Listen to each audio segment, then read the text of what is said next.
American tradition. The Fenway faithful get to see their 9 for the very first time. The Aces on the hill, and Pedro's forecast is for a high heat all night long.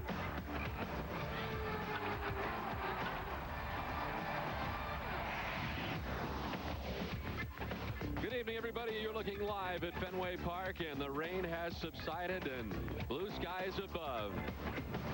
Should be a great night of baseball as the Red Sox and Orioles play game 1 of a rain-shortened 2-game series. Jerry and I will be back with the first pitch from Fenway after this.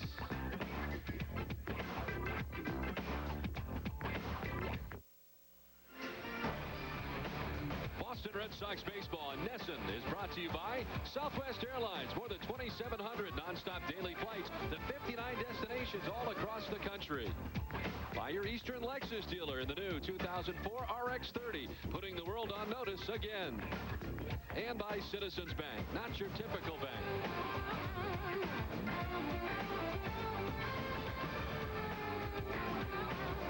Welcome back to Fenway Park, everybody. A beautiful night. I'm Don Orsillo, as always, joined by Jerry Remy, and the Red Sox are finally going to play some baseball after 2 washouts, including this afternoon. They're ready to go, Jerry. We're going to see Pedro. It's been a long couple of days. You know, you had open day ceremonies, no game this afternoon. Finally, the skies have cleared, and Red Sox fans will get their first chance to see Pedro Martinez tonight, and despite a 0.60 ERA, still looking for his first win.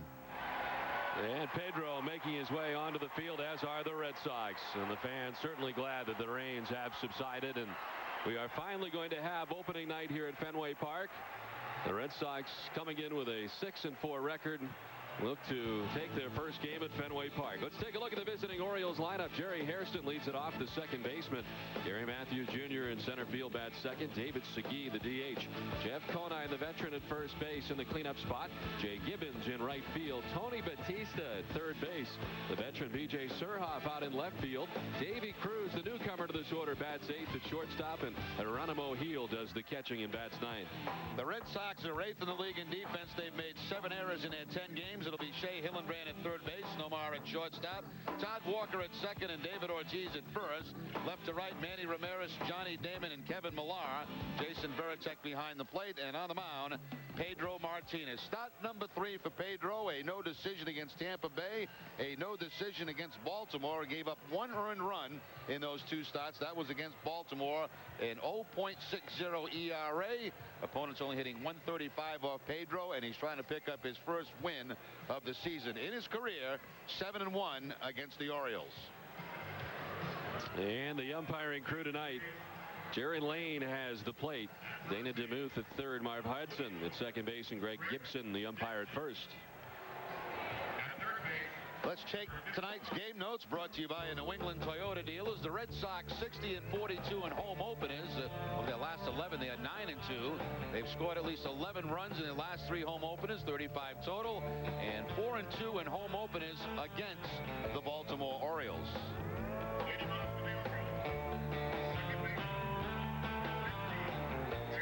And a look at the new seats above the wall here at Fenway Park. The fans settling in there above the wall, and those are some terrific vantage points. I'm sure we will visit them often tonight and get some of those vantage points and talk about them. As some great seats up there, and the fans already in them as they were ready for opening night. Well, Pedro Martinez is ready for opening night. Jerry Hairston in on the right side, and finally the first pitch at Fenway. On the ground and out of the reach is Shea Hillenbrand, and in the left. And Jerry Hairston is aboard to begin things tonight. Well, Jerry Hairston is one guy in this lineup that's always had very good success against Pedro Martinez. 368 coming into the game, and that runs his hitting streak now to 7 straight games. So it did not take long for the Orioles to get their first base runner tonight. There's Gary Matthews Jr., who has had kind of a tough start to the season, hitting under 200 so far.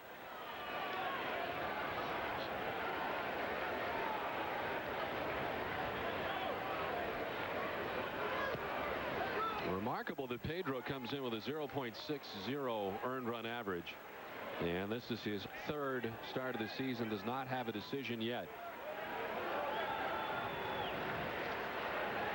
Couple tough outings for the bullpen, and not much in the way of run support in the first 2 games that Pedro has pitched.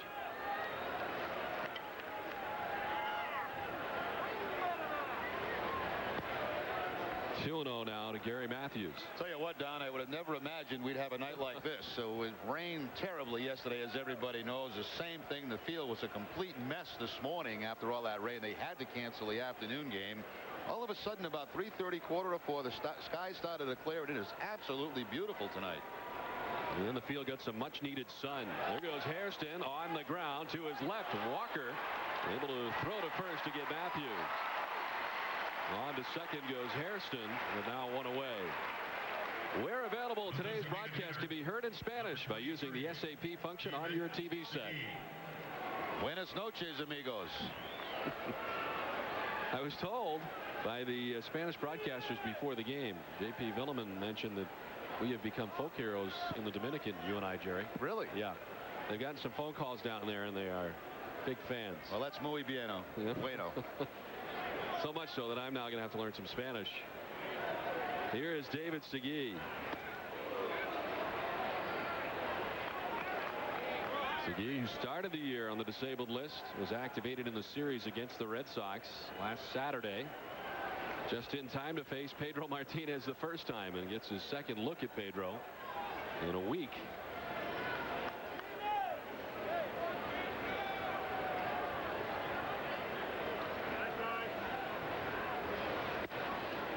Inside 2-0. Had to be unsure for Pedro, who of course was scheduled to go yesterday. Came today imagining that he would start this afternoon, and finally gets to start here tonight. I would imagine, Don, he might have got a call at home before the game telling him it was called off. Usually the starting pitcher gets there later than the rest of the team.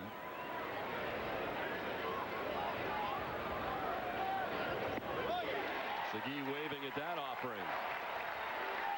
Segui expecting the fastball on the 2-0 count. Instead, he gets the changeup from Pedro. Is it the best changeup you've ever seen? Well, yeah, I would have to say so. You know, he's the kind of guy, he'll throw it to right-handers, to left-handers. Doesn't matter to him. He'll throw you 3 or 4 in a row, and he has great location for the most part with it. Jerry Hairston stands at second with 1 out.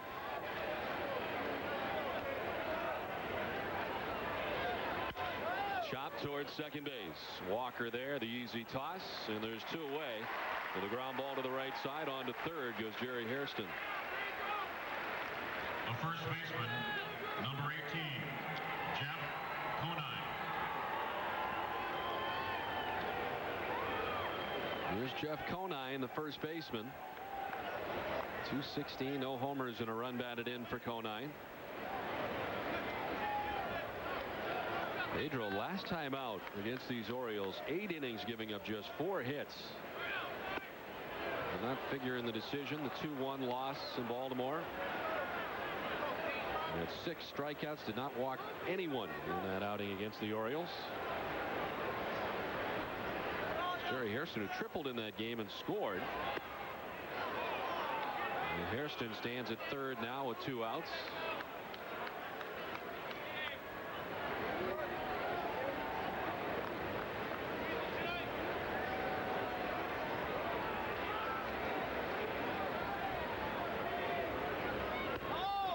On the corner, 2-1.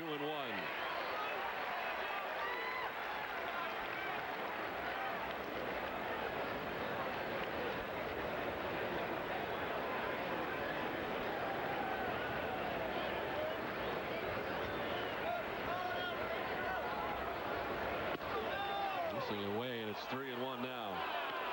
Pedro last year 4-0 against this Orioles squad with a minuscule 1.88 earned run average. He gave up just 5 earned runs in 24 innings against Mike Hargrove's crew.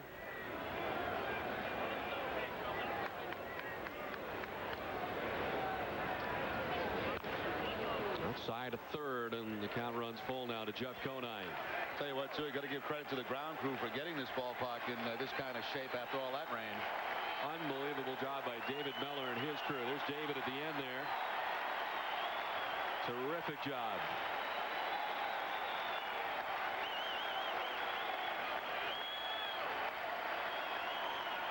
Pedro stares in to find out what he'll throw.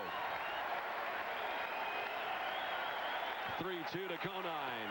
Rolling away, and Conine works the walk. And the first base on ball served up by Martinez. Right fielder, Now, Pedro's had 6 strikeouts in each of his first 2 starts. He's actually second on the Red Sox staff. Casey Fossum leads the staff with 15 strikeouts.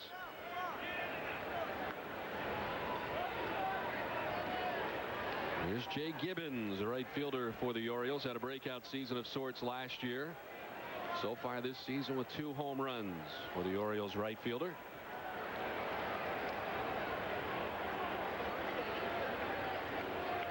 Brady Little tonight looking for his 100th managerial victory tonight in a Red Sox uniform.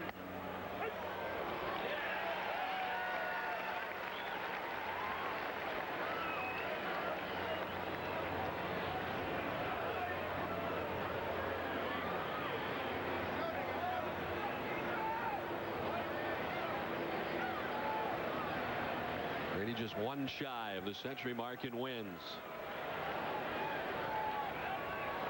The 0-1 right back this way below us. 0-2 quickly to Jay Gibbons. If the Red Sox win tonight, Brady will become the 2nd fastest to 100 wins among active major league managers. Minnesota's Ron Gardenhire is 98 in 172 games.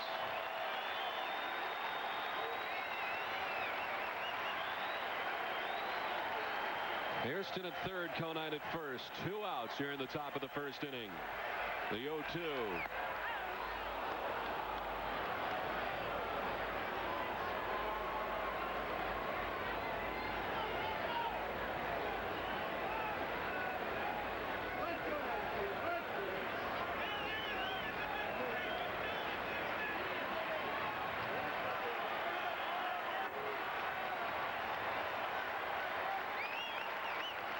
Tech setting up outside. This is driven towards right center field. Damon on the run. Lays it out. Can't make the catch. It's under him. This will score 2 as Hairston comes around to score. Conine's coming in. And it works out to be a 2-run double for Jay Gibbons. Just out of the reach of Johnny Damon, and the Orioles take the 2-0 lead. Well, Pedro made the pitch he wanted to. You can see Veritek set up away. That ball is away, but Gibbons hooks that ball, pulls it, and Johnny Damon, who was shading him slightly to the opposite field, can't quite get there. Ball gets by him and a couple of runs in for the Orioles. When Pedro throws a fastball away, you expect that hitter to hit the ball to the opposite field. That time that ball was hooked by Gibbons, and he found a gap out there. Here's Tony Batista with his unorthodox stance in on the right side. And he promptly goes after the first one down the left field line, and that's going to grab the wall. Gibbons comes around to score as Manny's throw to second as Batista racing back to the bag at first, and he barely gets back there as he stopped better than halfway to second base and was able to duck back. Yeah, the tough thing about that for the second baseman, he doesn't know whether the guys continue to come to second base or not. So once Todd Walker got the throw from Ramirez, he just starts applying a tag, but Batista was on his way back to first base. So they strike quick here in the first inning. The base hit by Gibbons on a fastball. Batista jumps on a curveball from Pedro to drive in another run. So a 3-run top of the first inning so far for the Orioles. And here's B.J. Surhoff, who looks at strike 1. Just a 160 beginning for Surhoff.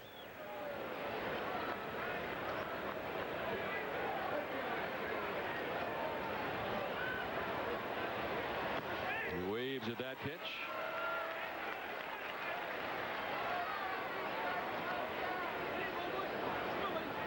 Pedro Martinez has had to throw 21 pitches so far here in the top of the first inning.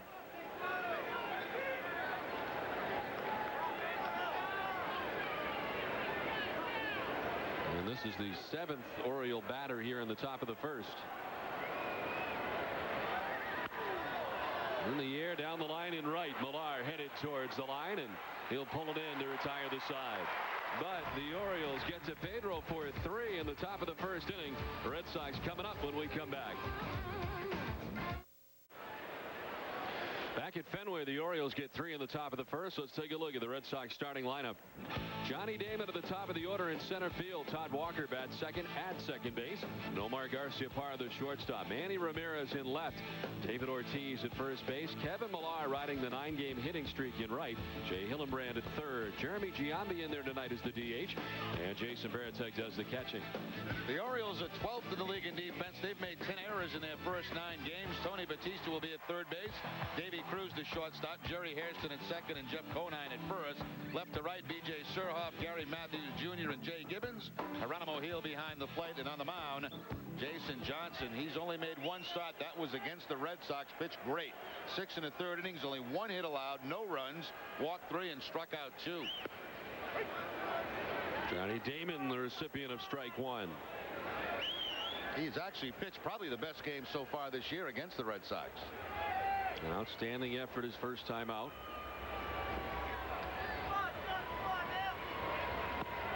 Was actually skipped in the rotation initially as he made his final warm-up down in Fort Lauderdale the Monday before facing the Red Sox on the Saturday, as he was matched up against Pedro Martinez. Camden Yards, a look at those numbers. Quickly ahead of Damon, 0-2. Trying to get a piece of the glove. Geronimo Hill that time. That ball was just about by Johnny Damon. A high fastball, and somehow he's able to foul it off to stay alive.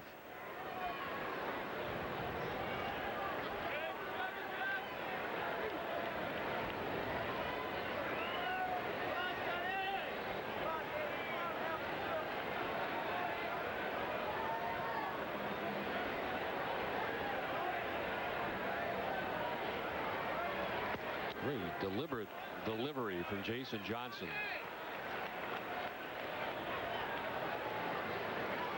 When on, Johnson has a very, very good curveball.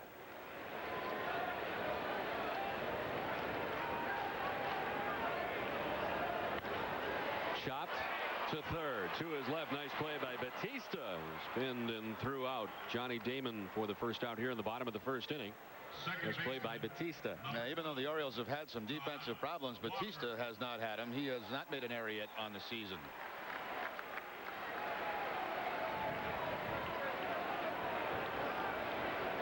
One down, and it brings up Todd Walker, making his Fenway Park debut in a Red Sox uniform here many times as a member of the Minnesota Twins.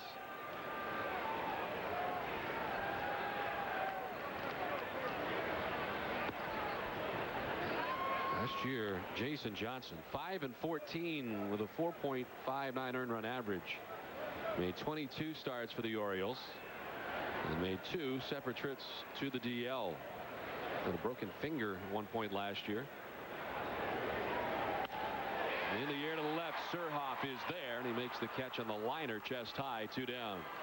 Well, those folks sitting up on the left field wall getting a first look at the ball heading up toward left field tonight. And it's a great look out there. The chance to walk out yesterday prior to the rain. And a vantage point never seen before here at Fenway Park. And it's a great look back down into the hitter.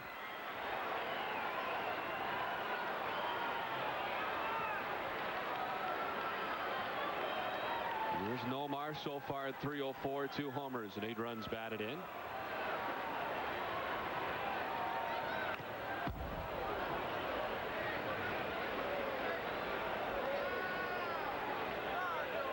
Garciaparra second in the American League in runs. He's got 10 so far. He's just behind Shannon Stewart, leadoff hitter for the Toronto Blue Jays.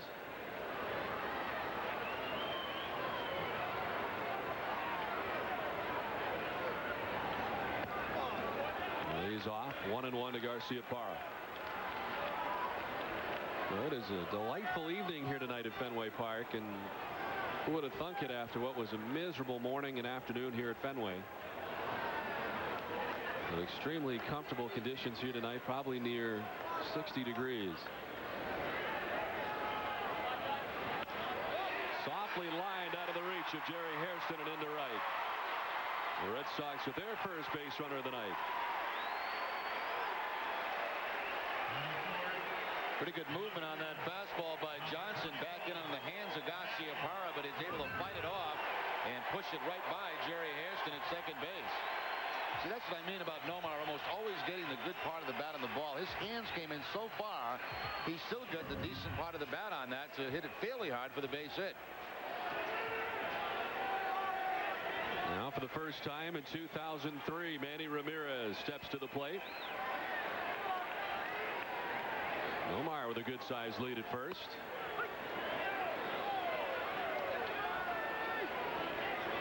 Johnson has started ahead of the first few hitters that he has faced in the Boston order tonight.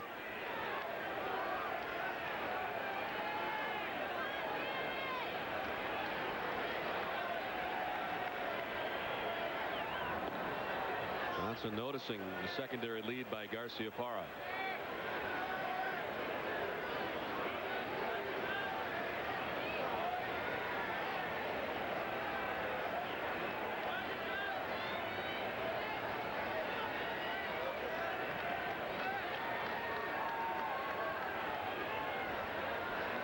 Well, again, almost threw that one away. Conan had to reach around Nomar to gather it.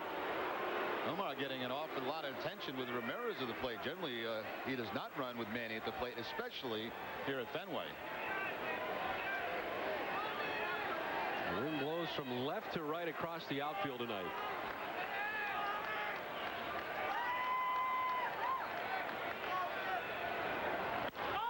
And he fouls it off. I think one of the more interesting things in the new structure here at the ballpark is the wide open center field now, which used to be enclosed out there beyond what is a brand new scoreboard now, just to the left of the scoreboard in center field, and it's wide open now. I wonder what kind of wind we'll deal with out there. I don't think it'll have much of effect unless it's one of those east winds coming off the ocean. I was wondering if it'll knock anything down out there, as that used to be closed in there to the left of the scoreboard. Now you can see right down into the neighborhood out there in Kenmore Square. 0-2 to center. Gary Matthews ducking back, and that'll do it in the inning. The Red Sox leave a man. We've played one on opening night from Fenway. 3-0 Orioles.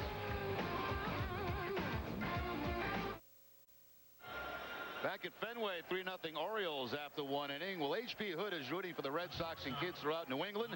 Each time the Red Sox strike out an opponent, make a double play, or hit a home run at Fenway, Hood donates $100 to the Hood Home Team Advantage Fund.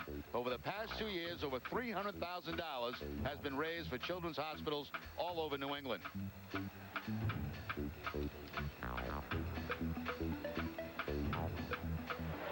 Second inning, Davy Cruz, a number 8 hitter inside the Orioles order, lead it off. Newcomer of sorts, really the only addition that the Orioles made to their club during the offseason. Cruz coming over from the Tigers. Waves at that pitch, 0-2.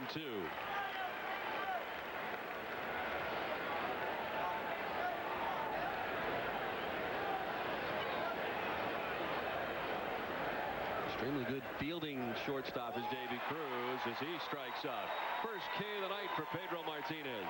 Now, Davy Cruz throughout his career has not had very much success against Pedro. 0-71 coming into the game, and Pedro makes quick work with the curveball to pick up his first strikeout. Much better location there than obviously the one he threw to Bautista when Bautista got the base hit to drive in a run.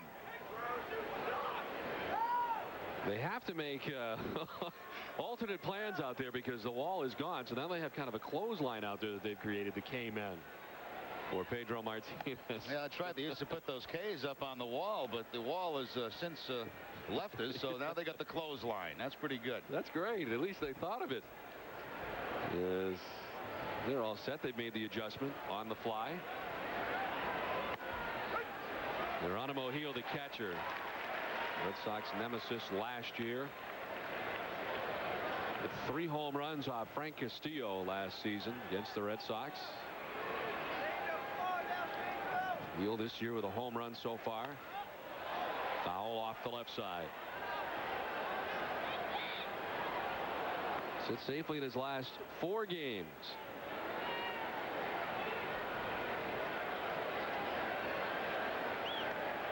First rookie catcher to start for the Orioles on an opening day since Andy Etchebarren back in 1966.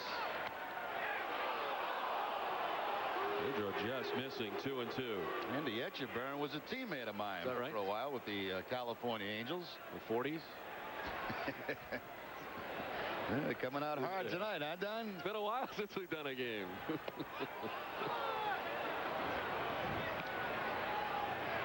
Get a little restless here in the booth today. We've been here. Boy, this has been a long day, I'll tell you. I am very pleased to see some baseball being played. It's been a lot of quality time today with the Rem Dog.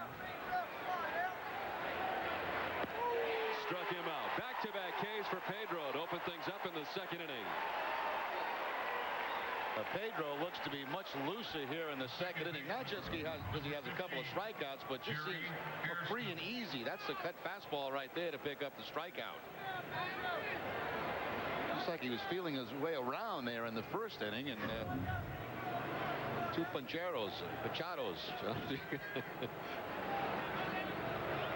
There's Jerry Hairston. Look out. Back down onto his hip pockets. You kind of figured that was coming because Hairston has really handled Pedro well. And it's time maybe to send a little message.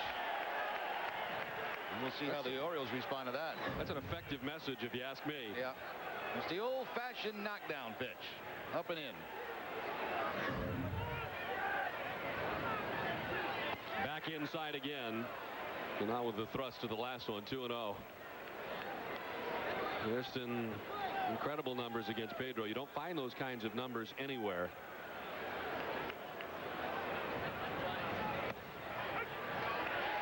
Two and one.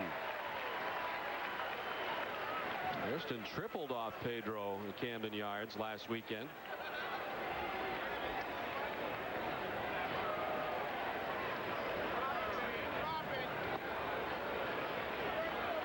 Hairston ahead 3-1. Had a terrific second half last year to Jerry Hairston.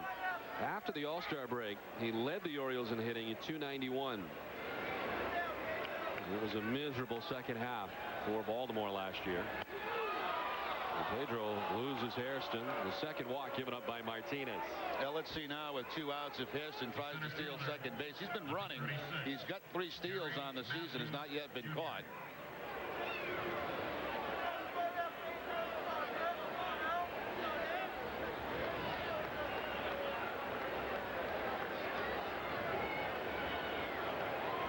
Here's Gary Matthews for the second time tonight. He grounded out to second base in the first inning. Pedro fires over very quickly.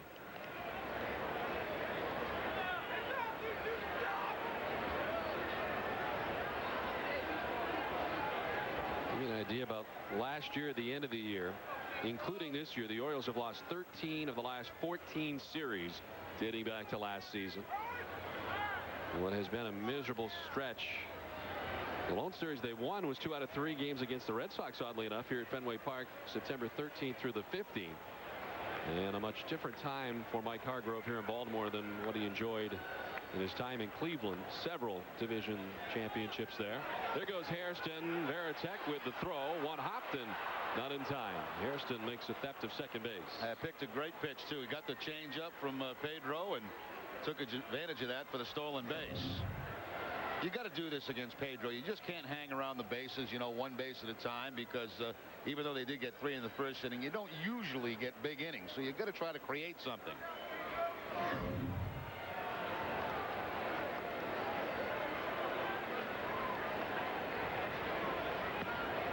Away to Matthews.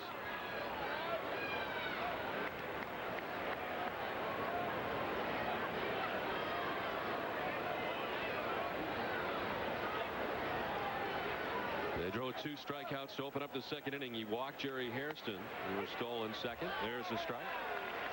And that's 2-1 to the Orioles center fielder. I think Jerry Lane's going to do. He's going to call a high strike tonight. That's a couple that have been called up above the belt, around letter high.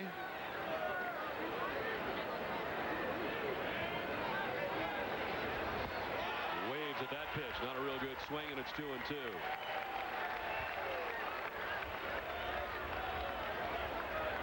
David Segui waits on deck. And Pedro's got other ideas with 2 outs here in the second and 2 strikes to the hitter.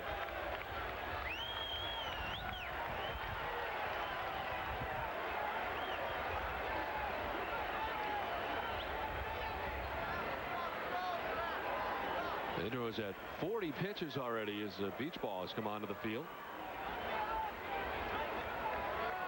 So Pedro pretty deep into the pitch count, an inning and 2/3. He has a great knack of minimizing pitches when he gets in a groove. The 2-2 misses, and it's a full count.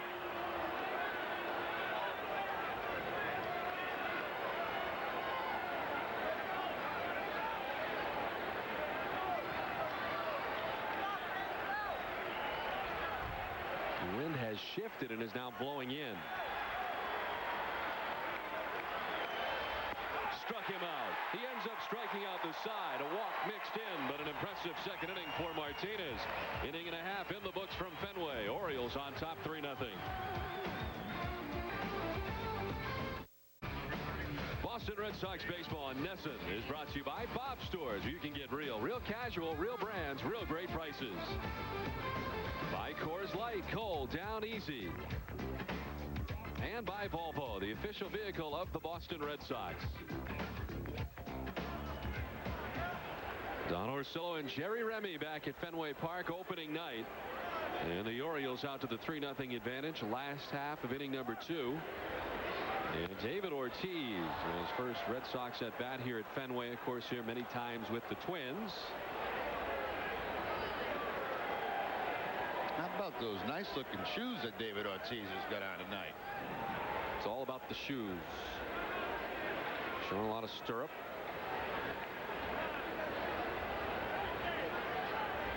They look comfortable, don't they? Yeah, he and Manny look like they have the same ones on. I'll have to ask Manny if I can get some.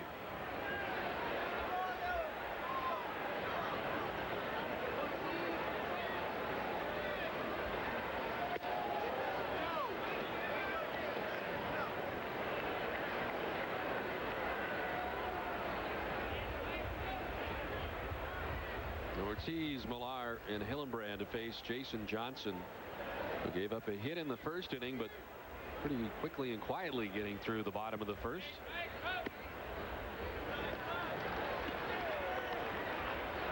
Ortiz did not play in the last 2 games in Toronto.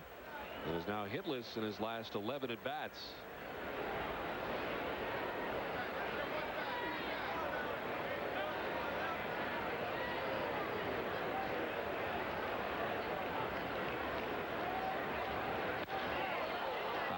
The left side, back and out of play, 2-2.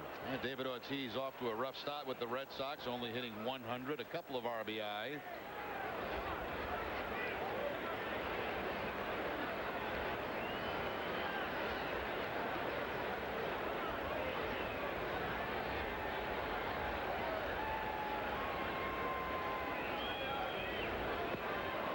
Fooled him on that pitch, and it's strikeout number 1 for Jason Johnson.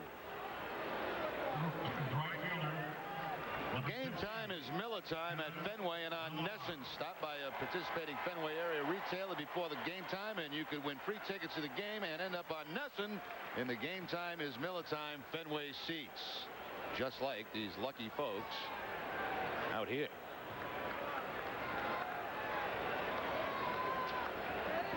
Here's Kevin Millar.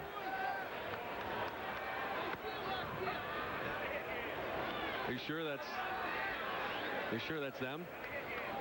Absolutely positive, Don. What are you going to be on me all night? No, it's just kind of we're in the second inning for crying out loud. It's a vague circle. I mean, kind of circled a bunch of folks. Millar sends it the opposite way into right center field.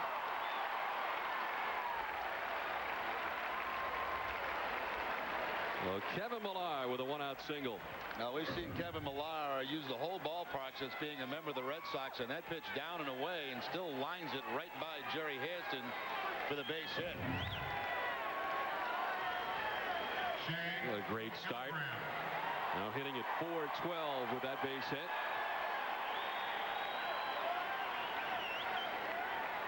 One out, one on. Here's Shea Hillenbrand. 282 so far, 1 home run. And 16 RBIs to lead the American League in that category.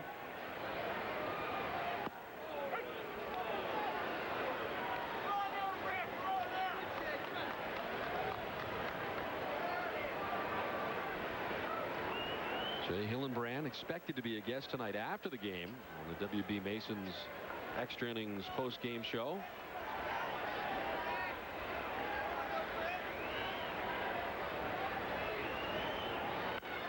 Chop towards the second baseman. Hairston tags the bag on to first, and that concludes the second inning.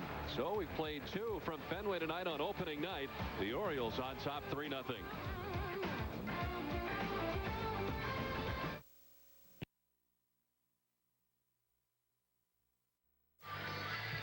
Back at Fenway, the Orioles have the 3-0 lead. Well, for every run of the Red Sox catch stealing this season on NESN, you have a chance to win LoJack Stolen Vehicle Recovery System. Log on to boston.com/NESN, enter the date, opponent, and runner's name for your chance to win the LoJack Caught Stealing Sweepstakes.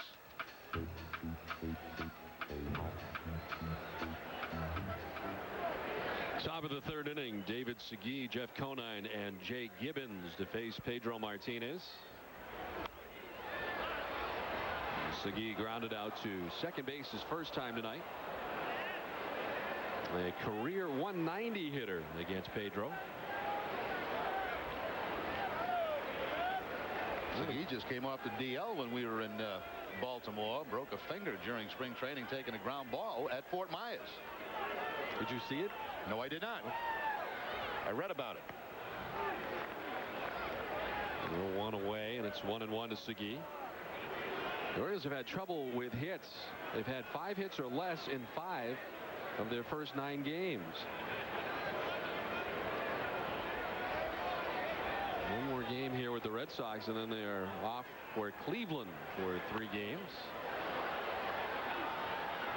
Began this road trip by dropping 2 out of 3 against the Tampa Bay Devil Rays.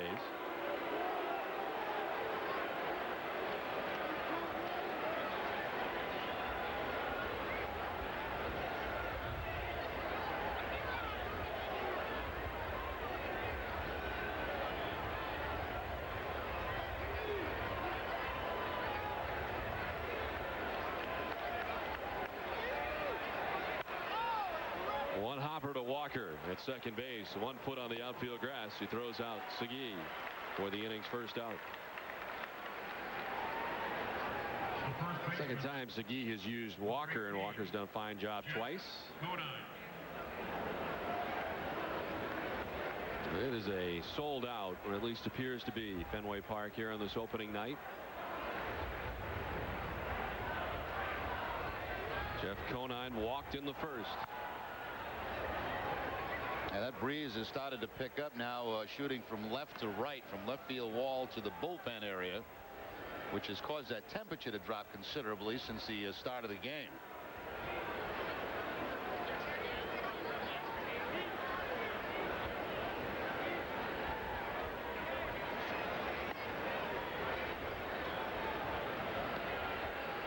Conine to be followed by Jay Gibbons in the inning as Nomar backed up at shortstop. Walker at second base, almost on the outfield grass. This is lined right to Ortiz for out number 2. Quite a few changes at the ballpark as the night goes on. We'll try to highlight some of them for you. We've already shown you the seats, obviously, above the left field wall. The scoreboard. The National League has been added back to the scoreboard. That was taken away for a while. But now they have, along with the American League scores, also have added the National League scores on the Green Monster.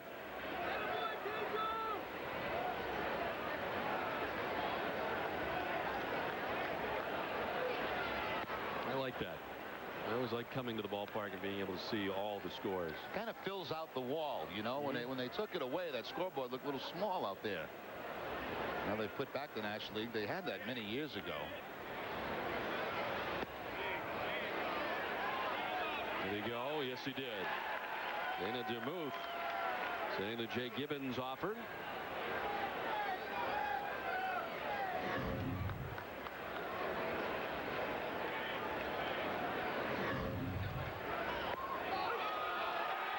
Ahead of Gibbons now, 1-2.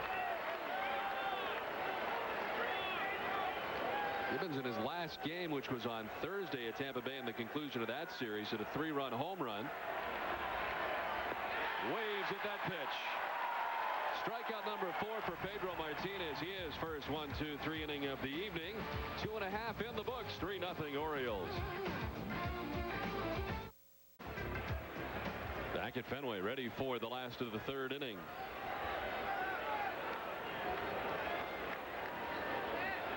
Jeremy Giambi, the DH, in there tonight. Trot Nixon still ailing a little bit with the flu that had him out of the opening day starting lineup yesterday, and today felt he wasn't going to play the first game. A chance he might have played tonight, but as it turns out, he gets tonight off as well, as he's still ailing a little bit with that flu.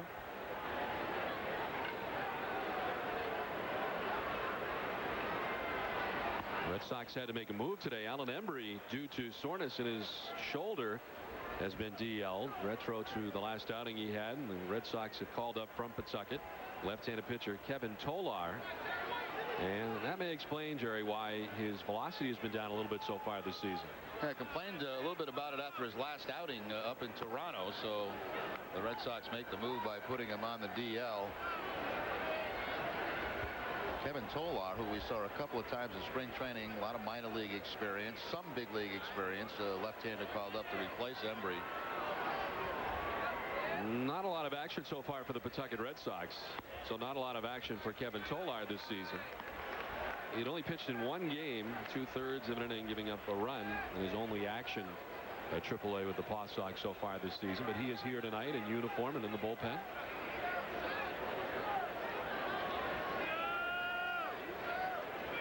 Here's the 3-1 to Giambi. He'll work the walk, which he often does. The Red Sox have the lead man on for the first time tonight. Catcher, number 33, Jason Varitek. Well, last time Johnson faced the Red Sox, he actually walked more than he struck out, had 3 walks in that game, but the Red Sox could not score on him.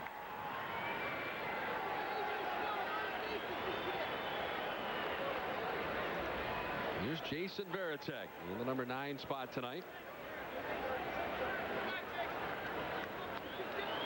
Jason's run into a bit of a snag over the last 4 games, 0 for 14 after a terrific start. Bunting one foul. That's the backstop.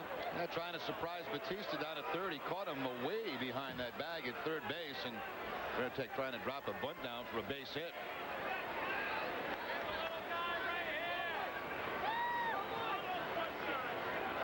Another move today for Grady Little was skipping Wakefield in the rotation, scheduled to pitch tomorrow in the final game of this series, but due to all the rainouts, he's going to skip him, and Wakefield can be used out of the bullpen tonight and tomorrow as well. And they'll just go through the regular rotation after Wakefield. It's not a permanent thing by any means, but because of the rainouts, Wakefield is skipped and moved to the bullpen. He'll go back into the starting rotation following Pedro's next start. I'm sorry. Toward the end of this week, they're on this homestand. In the meantime, it strengthens the bullpen. And that was largely the reason that Tim Wakefield was there so often. Varitek strikes out. Second strikeout for Jason Johnson, 1 down. Well, we told you earlier, when he's on, he's got a very shot-breaking curveball, and now both of his strikeouts tonight with the curveball. One to Ortiz, and now that outside corner to Jason Varitek. He throw many changeups, mostly fastball, curveball.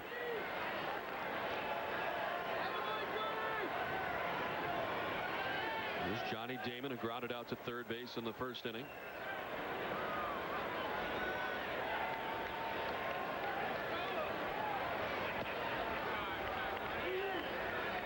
If you look at last year, perhaps the biggest problem for the Red Sox at the end of the year was the inability for the bullpen to pitch well in some of those close games, giving up leads late. You could point to Rich Garces having a tough year. You also could point to the fact that Tim Wakefield was back in the rotation and not out there, where he had been for some key times, and will be there for a short time now. Damon rips this to right. Gibbons headed back to the track of the wall. It's gone. A 2-run home run for Johnny Damon brings Boston back within a run.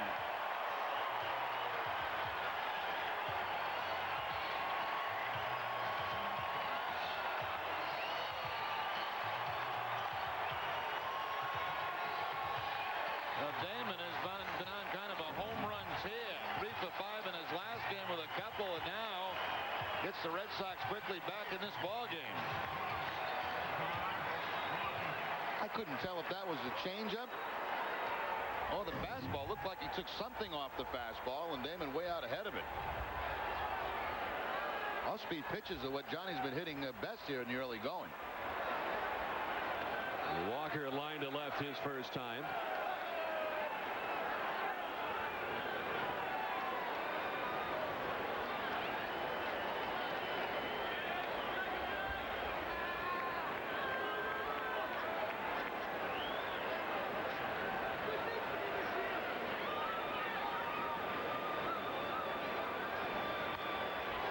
Back to our left.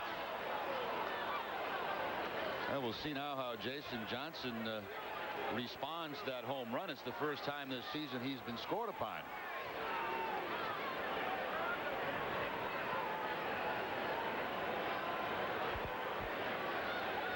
Gave up just one hit in that first outing to Manny Ramirez, and it was an infield hit. With the offer, I think he did, and DeBoos said he did. Todd Walker kind of punched at that.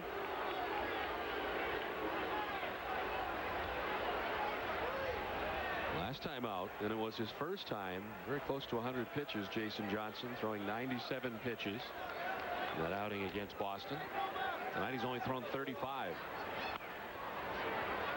Over and into the Red Sox dugout on the first base side.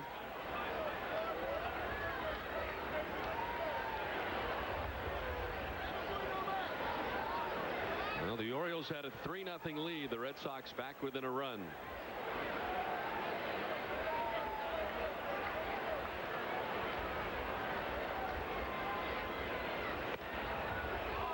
Off the inside edge, 2-2.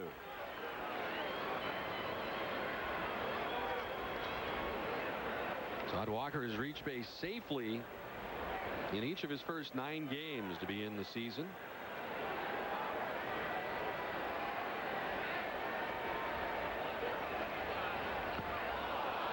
Foul tipped into Geronimo Gil's mitt, and there's strikeout number 3 for Jason Johnson. 2 down.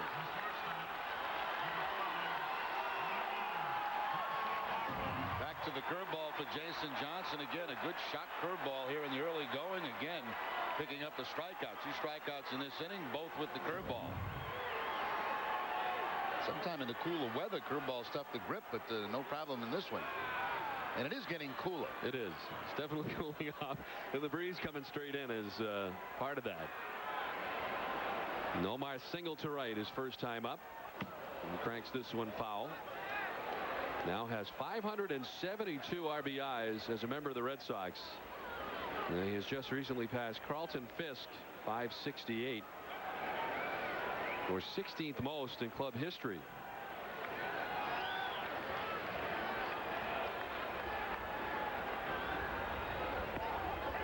The next gentleman that he is after is Dominic DiMaggio, who has 618 RBIs and 15th in Red Sox all-time history.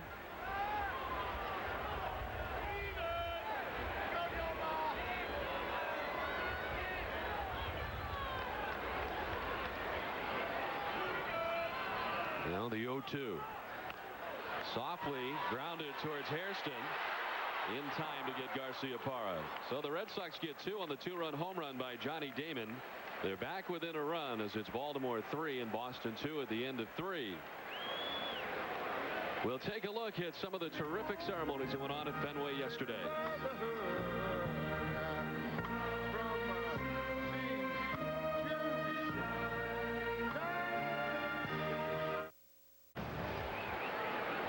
Top of the 4th inning, back on opening night at Fenway Park. Don Orsillo and Jerry Remy with you. As the Orioles with a 1-run lead now, it's 3-2. Tony Batista to lead it off. He doubled back in the first inning off the wall in left. 30 homers a year ago for the Orioles. The most he ever hit was 41 in his career.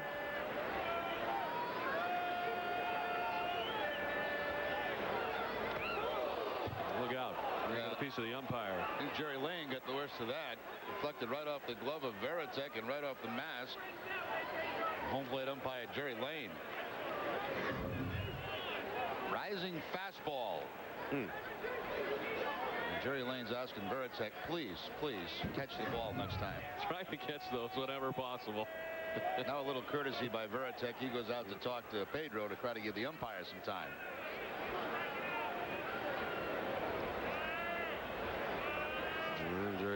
talking with Tony Batista and doing a little walking.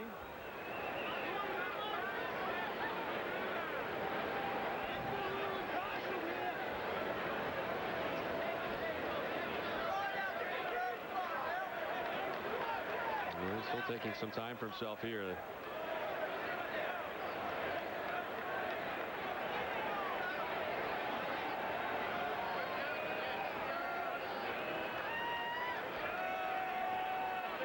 The 1-2 to Batista. Moves up. The Orioles have been retired 4 in a row now by Pedro Martinez. Pedro with 4 strikeouts over the last 2 innings after not striking out any of the Orioles in the first inning.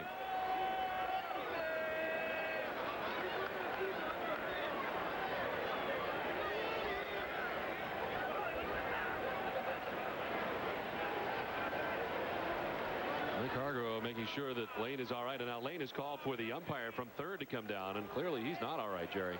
He might be a little bit dizzy after getting hit by that foul ball. Rattle the chain a little bit. Yeah, just a little. And he called for the umpires to come down, and they're making sure he's all right.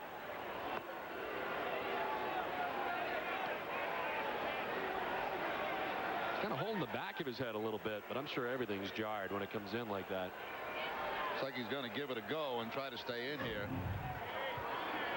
This is what caused the damage. The fastball up off the webbing of the glove and then right off the face, the mask of Jerry Lane.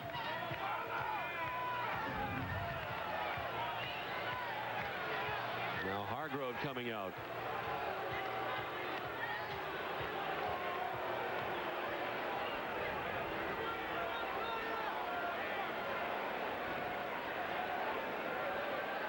You got to wonder here if maybe they've lost count of the actual count on Batista. Scoreboard has it at 2-1. I think it's 2-2. He may have been a little bit confused, and that's why they took the time out.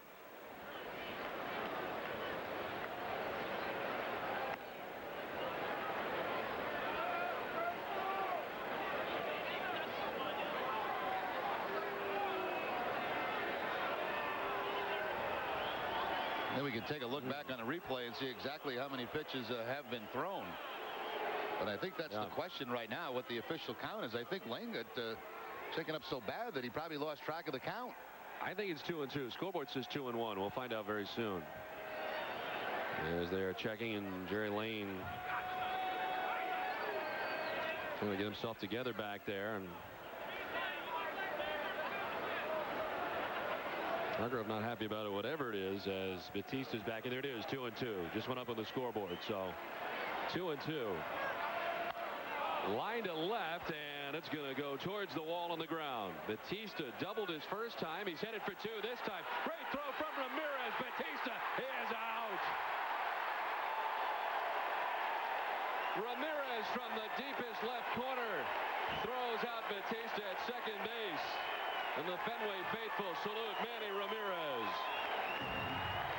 And he picks up his second assist of the season. Batista, remember the first time up, he stopped about halfway to second base. Manny plays that with the bare hand. This time he decides to go, and he's out by about 7 feet. All Todd Walker had to do is spin around, find him, and apply that tag. Never really did get to the bag. 6 outfield assists last year.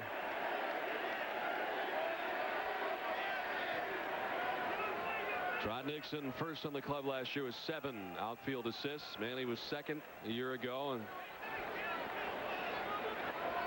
it's the second one of the year for Ramirez. DJ Surhoff chops it towards Walker. 2 down. Let's check in with Tom Karen. Hey, Tom Karen's here. Let's check in with Tom Karen. Tom? Yeah, Eric Fried's got the night off. We're up here on the Green Monster seats with a couple of guys, part of the construction crew. Vinny and Marty here from New England Foundation Company. You guys got this all started with the piles way back in January. Yes, we did. Do you ever think it would be like this? No, not at all. This is unbelievable. Out on the field for the pregame ceremonies, what was that like? It was, I can't explain it. It was unbelievable. You talked to Nomar. Yes, I was walking by, coming back to my seat, looked right at him and said, "No more, come on, bring it back to us. Let's go." It's pretty good. It's Marty's first game ever at Fenway, and these are pretty good seats. They go on sale Monday to the public, this weekend for the construction workers. Back to you guys. All right, Tom. As Davy Cruz at the plate fouls that pitch off, he's down 0-2. Nice to see Tom.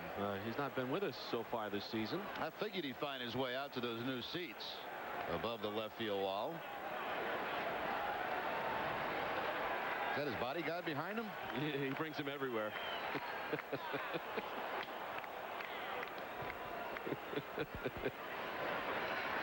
I saw them coming in earlier, and he was carrying Tom's bag. He looks like Tom with a beard. He does. Looks like his brother.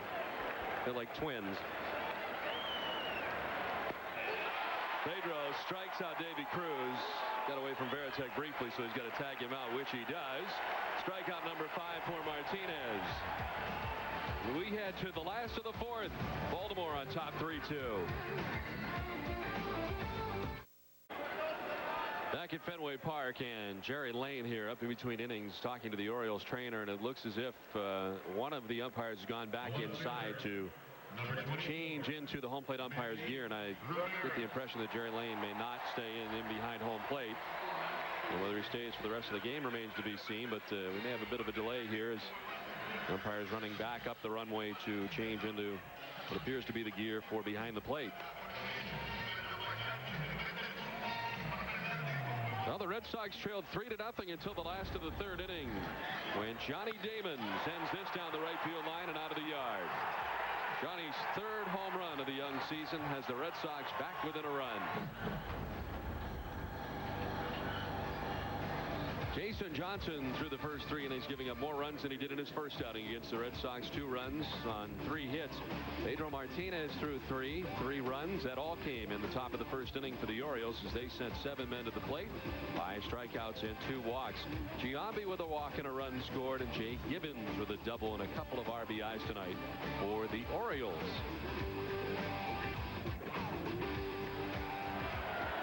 What the umpire has to do up through the Red Sox runway, and their clubhouse is above the Red Sox clubhouse here at Fenway Park. Time they get up there and change, get all that equipment on, the chest protector, the shin guards. Takes a little while for that to happen, so it looks like Jerry Lane's wisely going to take the remainder of the night off. Well, Pedro Martinez fastball rising up into his mask, and he heads off as Pedro looks over in his general direction. Now the Red Sox finally playing baseball here tonight at Fenway Park, Jerry, and a lot of wet weather. Now the Orioles are coming off the field. You look down, and this may take longer than anticipated.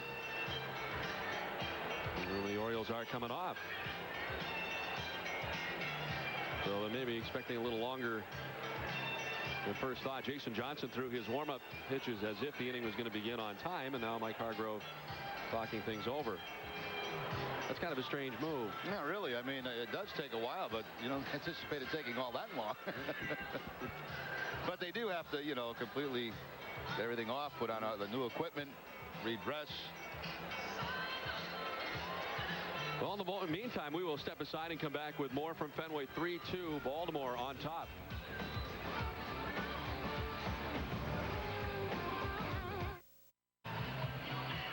Well, back at Fenway, a 3-2 Oriole lead. We are in the process now of having an umpire put on his equipment to go behind home plate to replace Jerry Lane, who was apparently obviously shaken up by that ball that hit off his mask last inning. Well, here's your chance to sit in the hottest seats at Fenway. Approximately 2,000 tickets for the brand new Green Monster seats go on sale at 9 a.m. Monday at the Fenway Park ticket office. Tickets are available for the final 7 games of the opening week homestand, Tuesday, Wednesday, and Thursday night against the Devil Rays, the next Friday through Monday against the Blue Jays. There's a limit of 16 tickets per person. They're $50 a piece. Standing room is $20. Don't forget, Green Monster seats are only available here at Fenway Park Monday morning at 9. And there's a look at those great seats up there atop the wall.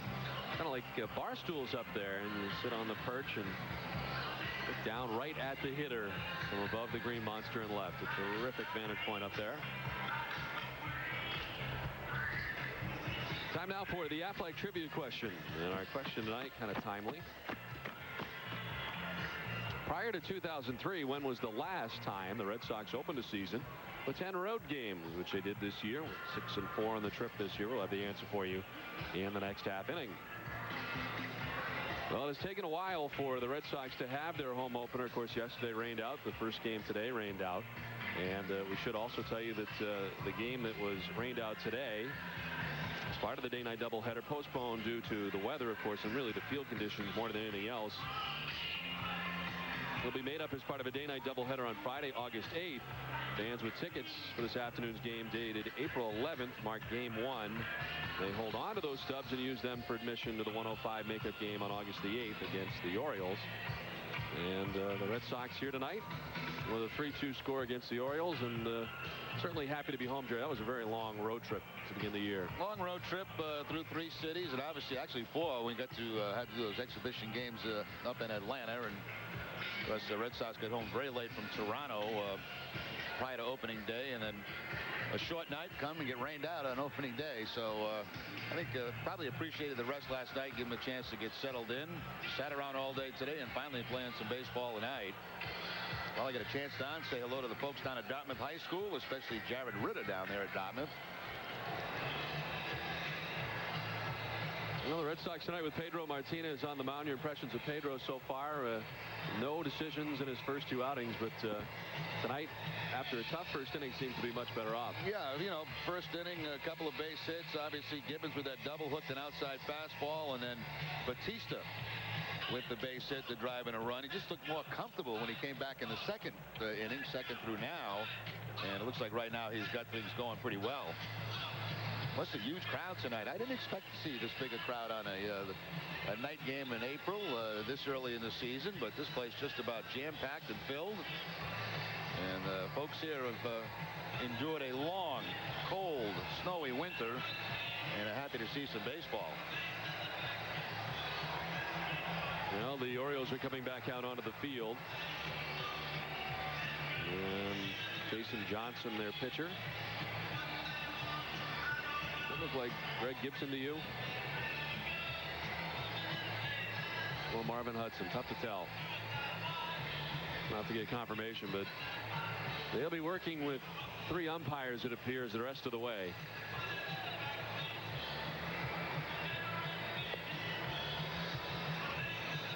So the delay as Jerry Lane left, and they will indeed work with 3 umpires the rest of the way tonight.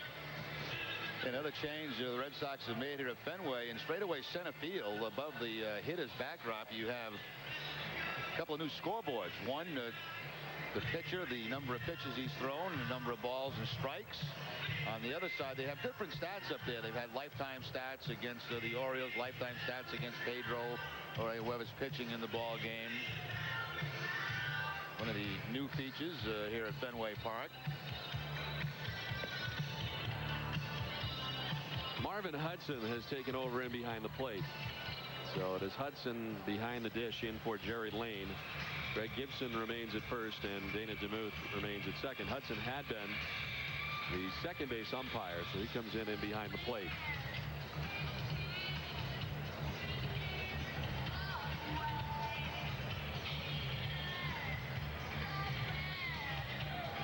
Well, Jason Johnson had taken all of his warm-up tosses before Jerry Lane left, and now he's had some more due to the delay. And Manny Ramirez gets it started here in the last of the 4th inning. Line to center field his first time. And against Jason Johnson, 2 home runs in his career.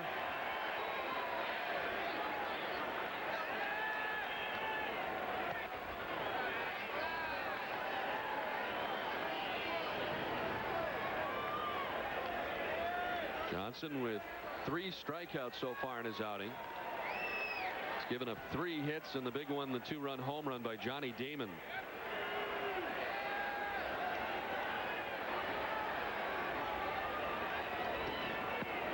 And in there for a strike. 1-1 to Manny. Jason Johnson's had to warm up twice in this inning. Come out, make warm-up pitches, go back, sit down, get loose again, and now go after the Red Sox lineup. And he was 0 for 5 in the last game of the series in Toronto and on the road trip. Lines this one deep to right, but back goes Gibbons, shy of the track to bring it in. Well, that's the area right now in this park you want to hit it. That wind's blowing out in that direction, but you got to get a little more elevation on it for the wind to have effect. That ball, a line drive for Ramirez, and Gibbons just had to go back a couple of steps to make the play.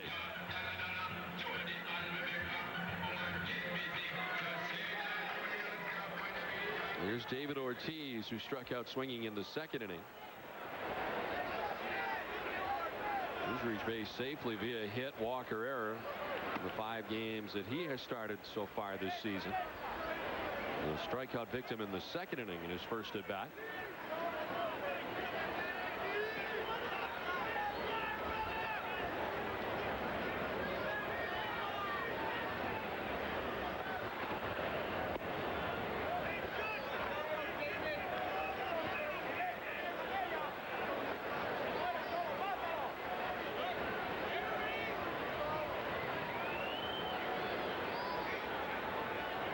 Ortiz 2 for 21 now in a Red Sox uniform. And Johnson backs off the mound.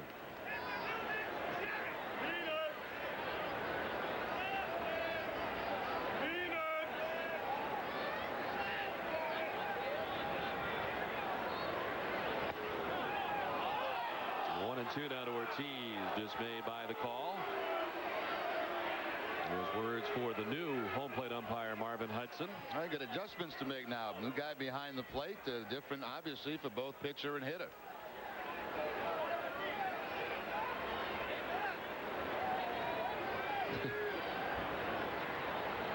Ortiz waves to that pitch and strikes out. 4 strikeouts now for Jason Johnson. 2 down here in the last of the 4th inning. Ortiz had a few words for Hudson after he struck out on the curveball. In other words, you put me in this spot where I had to go after that curveball with 2 strikes.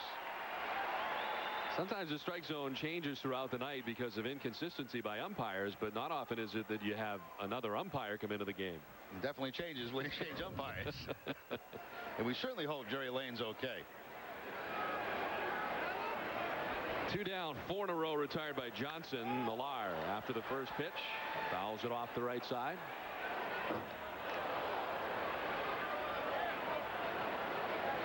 Ten-game hitting streak now for Millar with his base hit back in the second inning.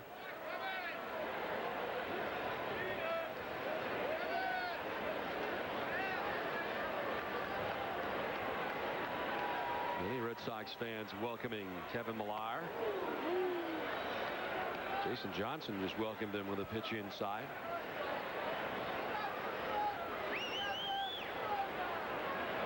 The Orioles starter, 29 years of age, 6'6", 217 pounds.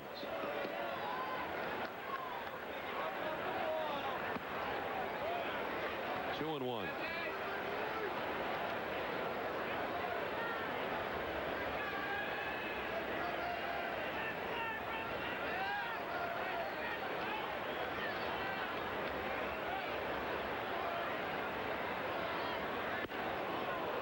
Strike 2 and 2.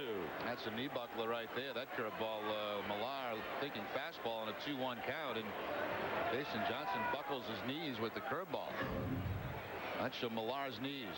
Oop, they flinch a little bit on that breaking ball.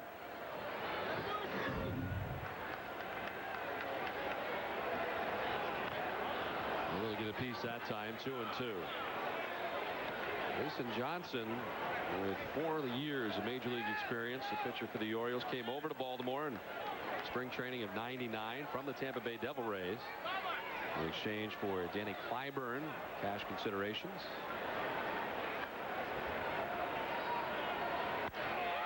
Hit well to deep left center field. Matthews heading back will run onto the track to bring it in. Seemed to die out there in left center field. The crosswind back by the 379 marker. And it's a 1-2-3 4th inning. We played 4-3-2 Orioles.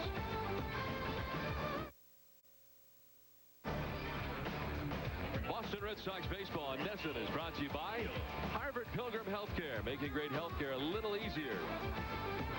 By your New England Toyota dealers, get the feeling. And by Citizens Bank, not your typical bank. Don Orsillo and Jerry Remy back at Fenway Park, ready for the top of the 5th inning. The Orioles on top, 3-2 as we move to the top of the 5th. And our producer is Patrick Cavanaugh, director Mike Narachi, associate producer Greg Petranzio, and our chief statistician in charge, Paul Carroll.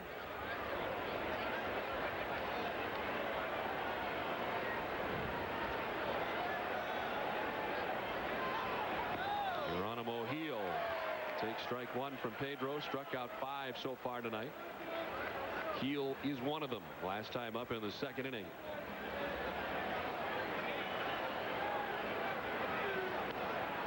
Up in our general direction and into the radio booth. Jerry Trupiano on the grab. Nicely done, Troop. Got it on the fly for a change.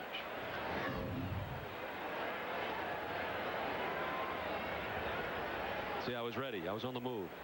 Nice play, Troop. Very nice. The only reason that catch was now possible is, I don't know if you noticed, Jerry got rid of his Larry King setup with the microphone that comes up over the top of him. He now just has gone to the headset, which is the first time I think in Troop's career. That's right. He would have bumped into that microphone. He would have never caught that ball. It's like one of these where he talked like this. Larry King setup. But now he has the freedom to do things like catch.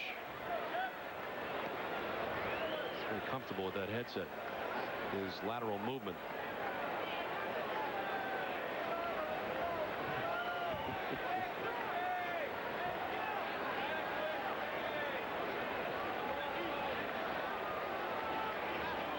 Gil sends it through the left side into left field.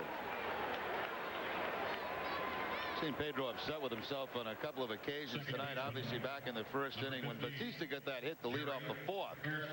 He was upset after that pitch and not real happy about Geronimo Gil picking up the base hit on the curveball. Right by Shea Hillenbrand, between he and Garcia Parra. And Pedro again not happy. Now he has to deal with Jerry Hairston, who has been troublesome for him. A single and a walk tonight, and a run scored.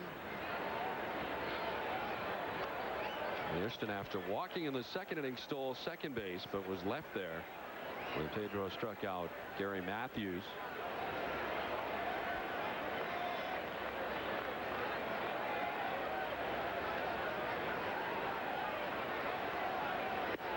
Pitch number 70 of the night for Pedro Martinez in their first strike. So 70 pitches deep through 4+ innings.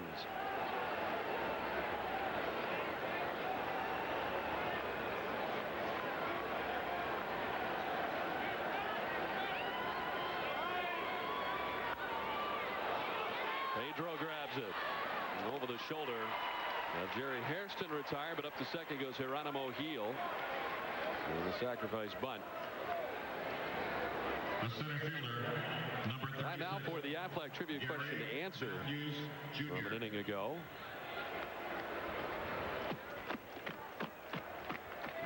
Like that. Prior to the 2003, or just prior to 2003, when was the last time the Red Sox opened a season with 10 road games? 1901. It was quite some time ago, as it turns out. Well, they were in Baltimore, Philadelphia, and Washington. You remember that, don't you? Was that by horse and buggy? Yeah.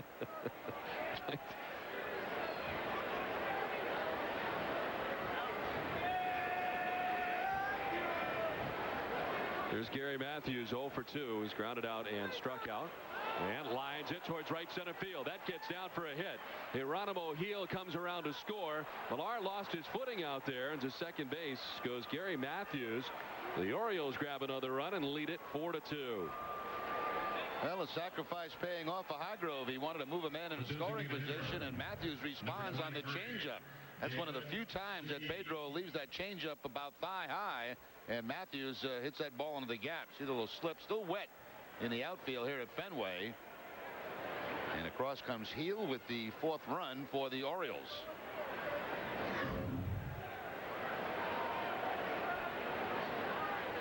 The double for Matthews, and RBI number 5 for him on the season.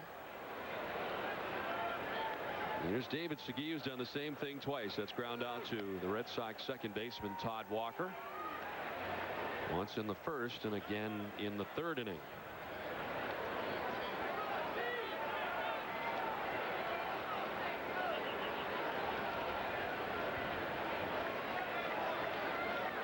David Segui only playing in 26 games last year. He missed the final 122 games of the Orioles schedule after undergoing surgery May 21st to repair a knee injury. Big cut and fooled on the pitch clearly was Segui.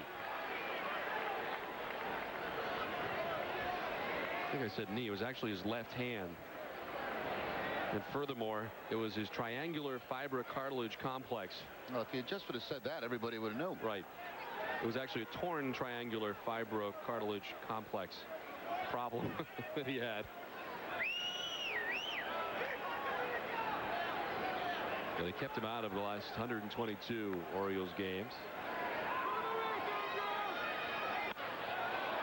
Into center field for a base hit. Gary Matthews coming around as Damon collects it in center. But the Orioles go on top now, 5-2. So far, a 2-run top half of the 5th inning. The first baseman. Now this has just completely stunned this crowd here at Fenway to see the Orioles get with 5 runs now against Pedro. Pedro looked like he had settled down pretty good in this game, but that's the cut fastball again upstairs with it, and Segui into center field for the base hit. Segui picks up his 4th RBI of the season, and now the Orioles with the 5-2 lead.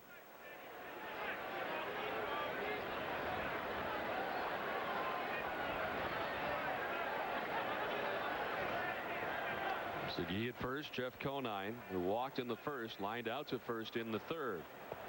Waves at the first one.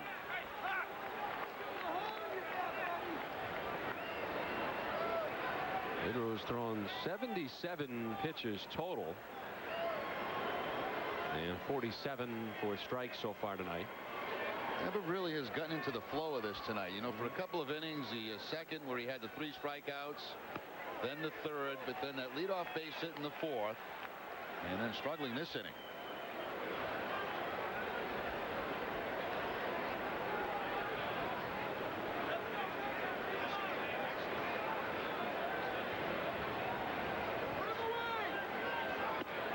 Conine doesn't chase. 1-2. The Orioles got to Pedro for 3 right out of the gate in the 1st inning. But then Pedro coming right back, strikes out the side in the 2nd. As you see Wakefield out in the bullpen again. He will be there, missing his start. And if you're just joining us, it is due to all the rainouts. He'll miss a start and come back after Pedro next time through. Now Pedro thought he had a strike on that cut fastball.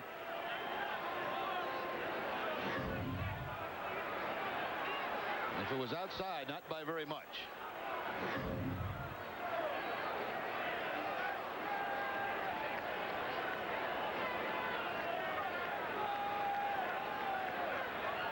He too will miss. Is Jerry Lane back? He might be. There's 4 umpires out there now. I'm not sure it's Jerry Lane, though, that has come back. Dan Iasonia has joined the umpiring crew.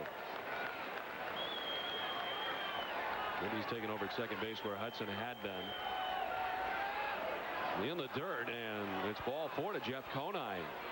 So Pedro was ahead. He ends up losing Conine, and there's the 3rd base on balls, served up by Martinez. Yep, no rhythm to this one for Pedro here tonight. Jay Gibbons.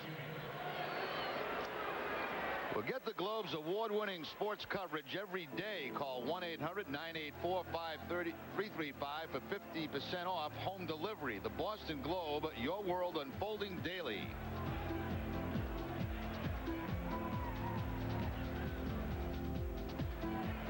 Bruce Gregson, the acting pitching coach, out to talk to Pedro.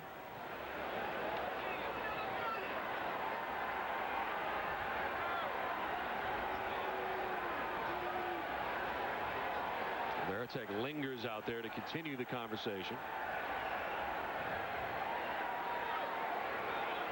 2 singles, a double, and a walk as Steve Woodard warms up in the pen.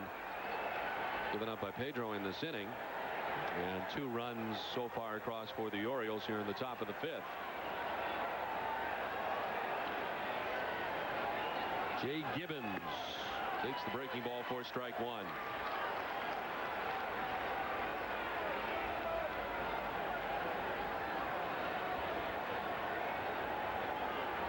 Gibbons second on the Orioles last year with a career best 28 home runs. Flares it to center. Damon coming on, and he can't make the catch. Drops in front of him. Everybody had to kind of wait, so everybody moves up 90 feet. Segui to third, Conine to second on the flare, single to center for Jay Gibbons. That's a good play by Jeff Conine. Good base running play, because he's the guy, you know, that is to be trapped there by not getting to second base. He read that very well. He knew how deep Damon was playing and that this ball was going to drop in. So by the time that that ball did drop in, Conine was just about at second base, right off the end of the bat. Just a bloop out in front of Johnny Damon. It's a very good base running by Conine. See, Damon looks right away to second. He figures that's where I'm going to have a play, but nothing going on there. Well, right now the Orioles have a chance to break this game open. On top by 3. They've got him loaded. Segui at third, Conine at second, Gibbons at first with 1 out. Batista 5 grand slams in his career. And he's 2 for 2 against Pedro tonight. But Gibson saying he didn't offer.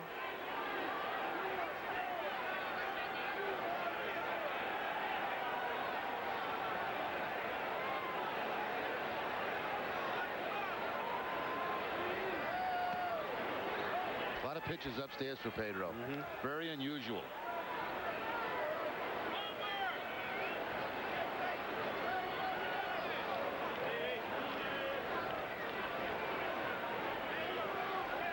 You just got to wonder a little bit about the waiting around. Scheduled to pitch yesterday and this afternoon, and finally gets in there tonight. Whether he waited around here at Fenway Park or at home, don't know. But from a mental standpoint, had it geared up for yesterday, had it geared up again today for the day game, and finally gets to work here tonight. And clearly not as sharp as the normal Pedro Martinez.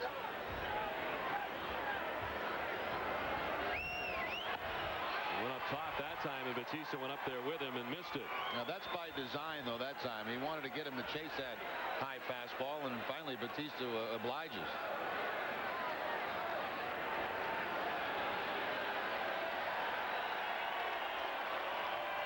Bases loaded, 1 out.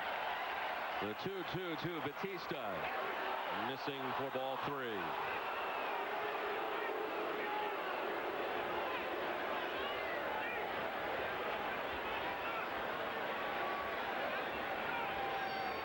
The last one, a 93 miles per hour from Pedro.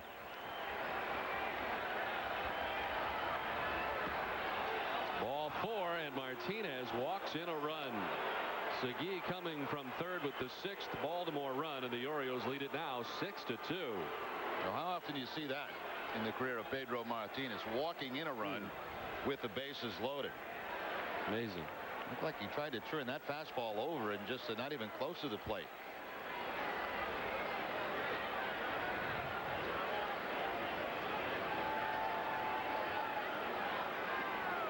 Here's B.J. Surhoff, the 8th Oriole to bat here in the top of the 5th.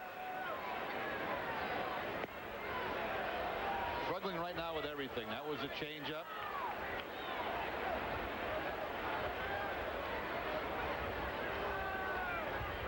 Five grand slams for Surhoff.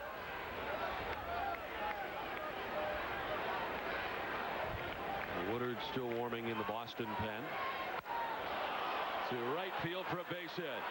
Conine will score. Gibbons being sent around. The throw goes to third. 2 more runs in for the Orioles, and they up their lead to 8-2.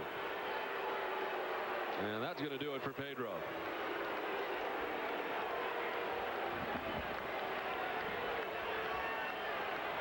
So the Orioles with a 4-run 5th so far, and the unceremonious end to Pedro Martinez's evening. Clearly not the Pedro Martinez we are used to seeing as he hands the ball to Grady and heads off.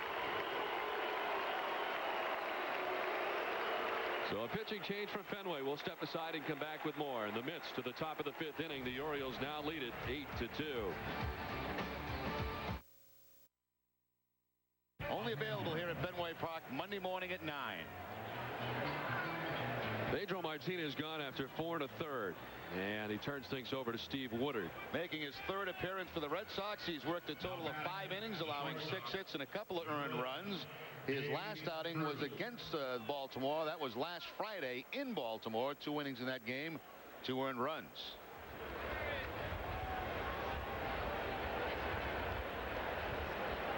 Davy Cruz, the 9th member of the Orioles to bat here in the 5th, has struck out twice. 2 of 5 Pedro strikeouts. Of course, Martinez responsible for Tony Batista at second and B.J. Surhoff at first base. But 4 1/3 from Pedro. 9 hits, 4 walks, and 5 strikeouts.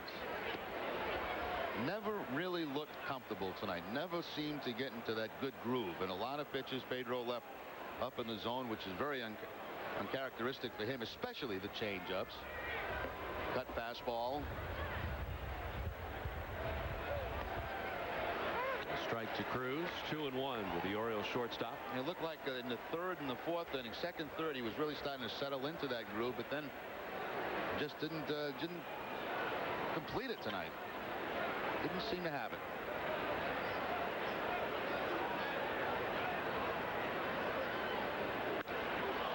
In the air to left field. Struck well as Ramirez goes back. That is going to grab some wall. Batista scores from second base. They're going to try and score Surhoff. The cutout throw comes from Garcia Parr, and it's not in time. 2 more runs come in, and the Orioles lead it 10-2. At second base with the double is Davy Cruz. Davy Cruz, probably the happiest guy on that Oriole team to see Pedro leave the game. He struck out twice. Now he gets a Woodard in there, and he plants one high off that left field wall. Well, a huge inning here for the Baltimore Orioles. Here's the relay from Damon and Nomar to Veritek, but not in time to get B.J. Surhoff. Well, this one's kind of stunned this Fenway crowd. Now Geronimo Heel, who led off the inning with a base hit to left, came around to score.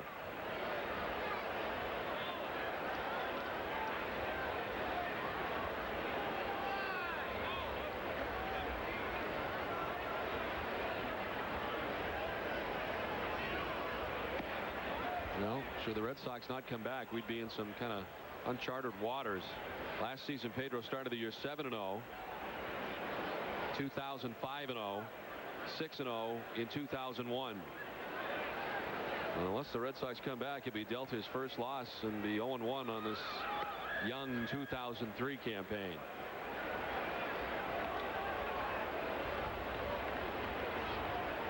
And to give credit to the Oriole hitters, I mean, you know, when he did make mistakes, they took advantage of it. They jumped on it. Sometimes you make mistakes and you get away with it. Orioles are on top of him tonight. Woodard fell behind the number 9 hitter, 3-0, but gets one in there. Still just 1 out in the inning.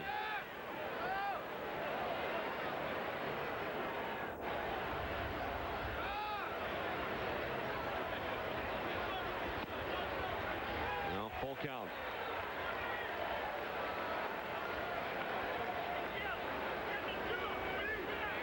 Top of the Orioles order, Jerry Hairston waiting on deck.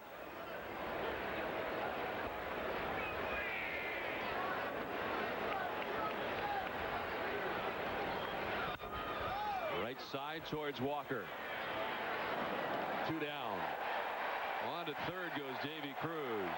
Kind of a raspberry cheer goes up at Fenway after the second out recorded. Jerry Hairston. It's interesting. You never know about this game. You know, the Orioles at the beginning of this inning were playing for 1 run. They had Hairston sacrificing. Instead of getting 1, they've got 7 so far in this inning. Usually when you play for 1, you get 1. Not the case here.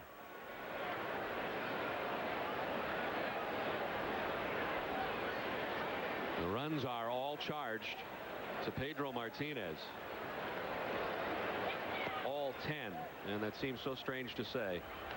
4 1/3 innings, 9 hits, 10 runs, all earned, 4 walks and 5 strikeouts.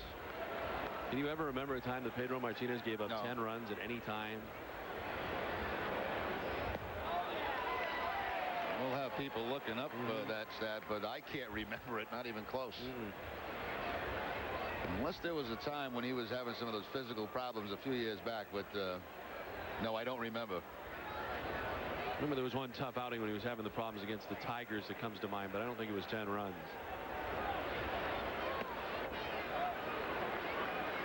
And we are told now that it is indeed a career high surrendered by Pedro Martinez. 10 runs.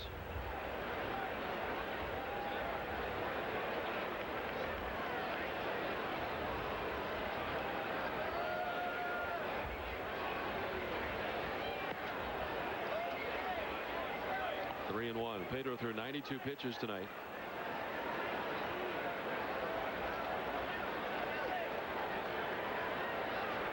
Most he's ever given up before was 9 runs back in 1999 against the Florida Marlins on July 18th.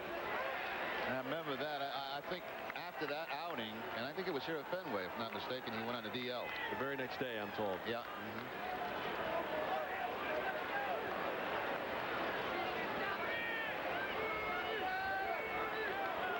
Runner at third, the payoff pitch.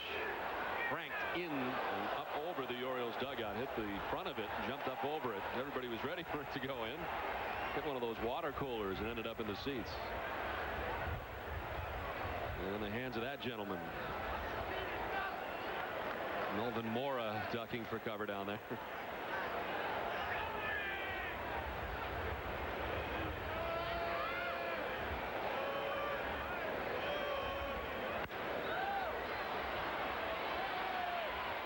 Kevin Millar, the final out of a very lengthy and painful top of the 5th inning, which the Orioles score 7 in the inning and lead it 10-2. Ready for the bottom of the 5th. Time for the Heineken What's on Tap. The final game of this series. Check your local listings tomorrow as the Red Sox play the Orioles' final game of the series. Then Tampa Bay coming in after the off day Monday. Tuesday against the Tampa Bay Devil Rays. Our coverage begins at 5:30. Tuesday, Wednesday, Thursday against the D-Rays.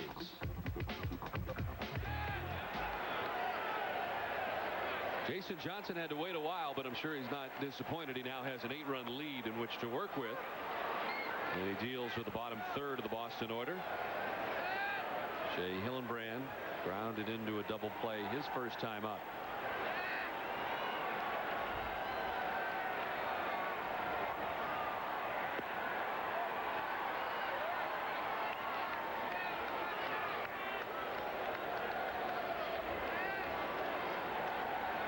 Jason Johnson has retired the last 5 Red Sox in a row after giving up the 2-run home run to Johnny Damon, which brought the Red Sox right back into the game, as it was 3-0 Baltimore and brought Boston back within a run.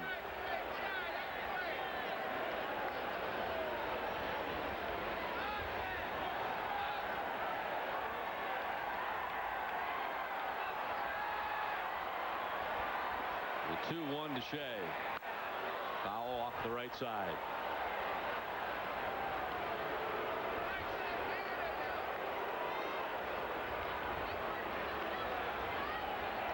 Seven-run top of the 5th inning for the Orioles. The first time the Red Sox have given up 7 runs in an inning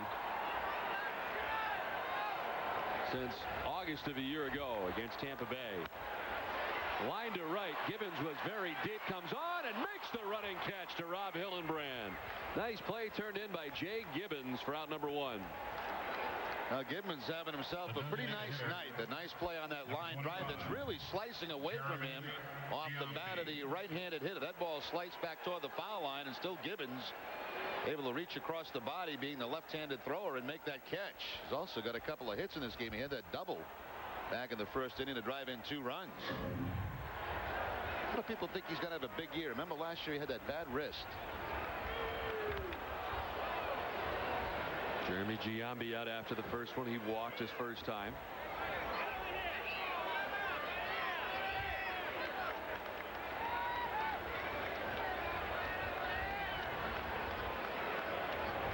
The Red Sox have been held to just 3 hits so far by the tall right-hander.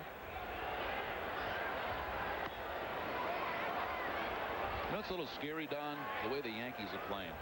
They won again today. They are now 9-1 to start the season. How about Tony Peña's club? Unbelievable. They won again today, too. They're now 9-0, the Kansas City Royals. And Oakland's gotten off to a pretty good start. They've fallen off a little bit now, 7-3, but they started off at 7-1. And in the National League, the Giants off to a 10-1 start. They were postponed today against the Dodgers. Tigers were 0-9 coming in today, but they won for the first time as Hairston at second base throws out Giambi. 2 down. Alan Trammell picks up his first win as a manager. Had to wait a while. Well, you know, it doesn't come, I don't think, as any surprise when he took that job. He knew that they got a long way to go in Detroit, but they're trying to bring back some of that winning attitude that Trammell had. Kurt Gibson, guys that he's brought in the dugout with him. But it's going to take time. Here's Jason Varitek, 0 for 2 with a strikeout. The Yankees certainly have a great deal of depth, and that is proven now, especially with them doing all this without Derek Jeter. I think it was Matsui that had the game-winning hit today. Godzilla.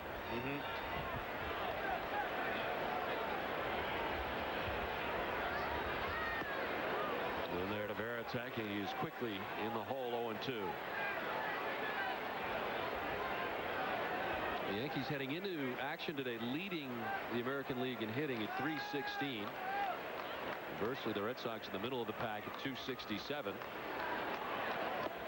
Wild swing from Varitek. Briefly gets away from Heel, who tagged him to end the inning. 5th strikeout for Jason Johnson. He's now retired 8 Red Sox in a row. And Jason Johnson and the Orioles enjoy a 10-2 lead.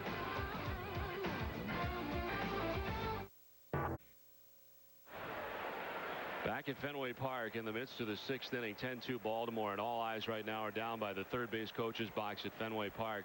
Very scary moment. Mike Cubbage is a diabetic, and it appears that he has had some sort of seizure here in between innings. And at first, the Red Sox and Orioles thought that there was a fight going on as the Orioles came out of the dugout to assist him. And they came out of the bullpens right away, and he is being assisted now by the training staffs of both clubs.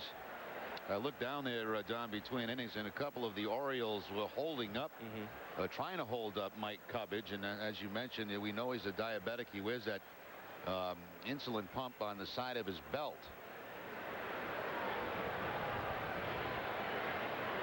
People often ask what that is on his belt, and it is insulin that gets to him.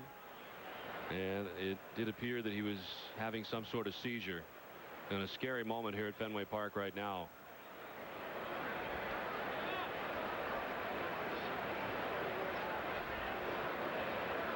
And certainly a lot of the Orioles shaken. They were right there on the steps of the dugout to see that happen. Yeah, I couldn't tell who the Oriole players were. There were a couple of them there that were just trying to hold him up, and Mike was trying to run across the field to get to the dugout. It looks like they were trying to get him to stay there. Well, this has been a difficult season, first of all, with Tony Cloninger, and our prayers are still with him every day to begin the year, and the Red Sox coaching staff, and now Mike Cubbage here in what, again, appears to be a seizure-type situation for Mike. And he did appear to try to want to get back across the field. He had gone to his spot in the third base coach's box, and then looked like he was trying to get back towards the dugout. Yeah, it was Tom Trebelhorn, the third base coach, and Jerry Hairston, the second baseman, that were doing their best to try to help balance him and get him to stay there and sit down. And medical staff reacted very quickly here at Fenway. Really take him off to a hand.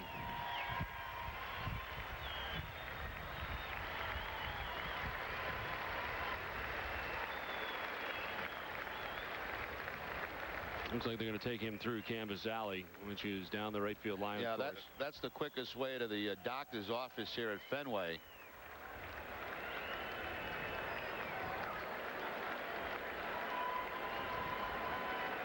Our thoughts are with Mike, who is a terrific guy. And we'll get, I'm sure, the medical attention he needs right now. It has been a strange night tonight at Fenway Park. We will step aside and come back from Fenway.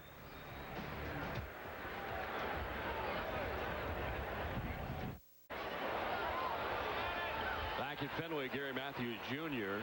popping one up into shallow center field for Garcia Parra. And there's the first out here in the top of the 6th inning. The designated hitter, number 20. 23. As soon as we give word on Mike Cubbage, we'll pass it along.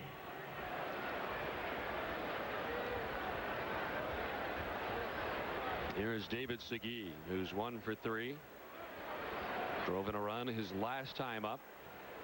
Part of the 7-run top of the 5th inning for the Orioles.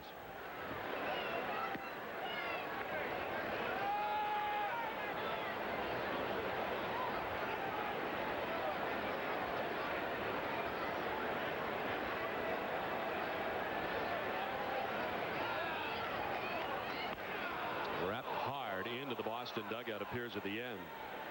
Look out, Bob Tomaselli. It was right in his area. Did I get him? It got him. You all right, Bobby? No, I got him in a good spot. Bob's got a good new setup down there. He's down toward the end of the Red Sox dugout, first base side. He was on the front of the dugout before, right? On closer to home plate. Yes.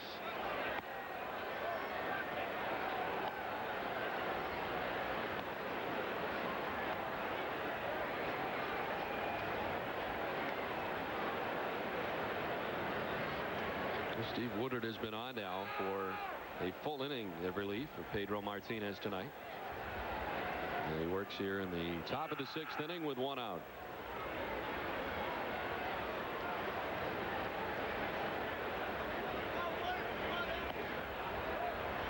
And he's fallen behind 3-1 to David Segui. Woodard making the club as a non-roster invitee after signing a minor league deal in November with the Red Sox. 27 years of age, his 10th pro season.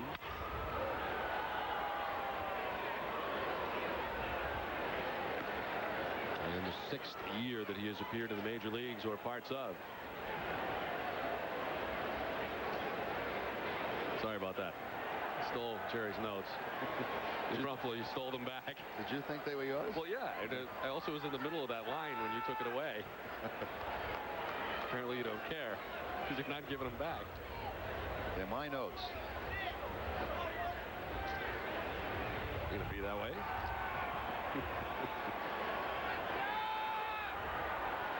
Three and 2 to David Segui. Got him. Went up top to do so. First strikeout for Steve Woodard. 2 down. Well, stay tuned after the game for the WB Mason's Extra Innings, New England's Red Sox postgame show. Extra highlights, extra interviews, and extra analysis. Hosted by Bob Rogers and a new lineup of studio analysts. After the last inning, the action is just beginning.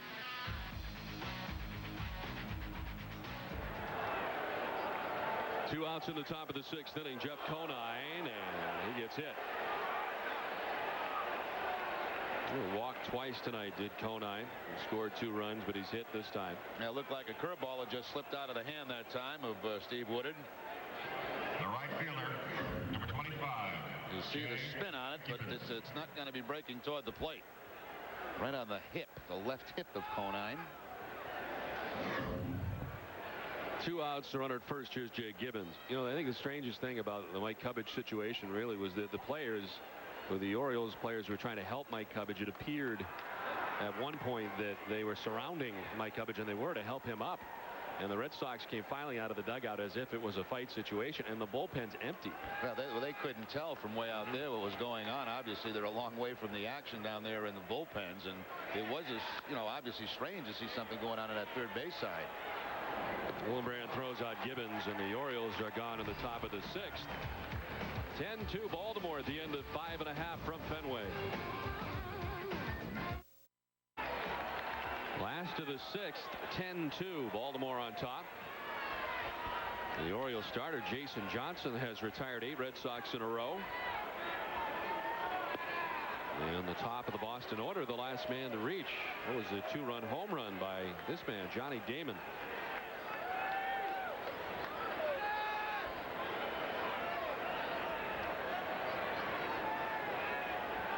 This is just the second outing for Jason Johnson, but you have to be impressed with what you've seen from him.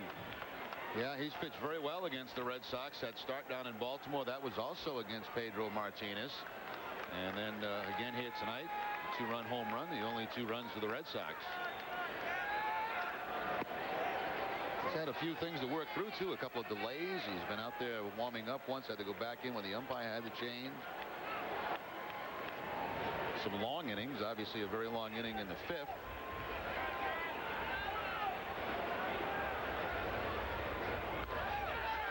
Popped up foul off the left side, and that will reach the seats.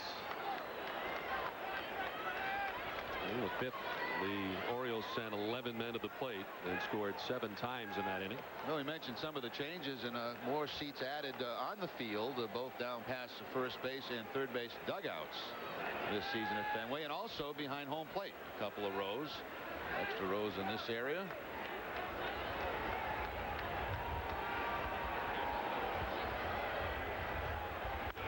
Damon hits it well to right field. Jake Gibbons heading back in front of the bullpen. Can he make the catch?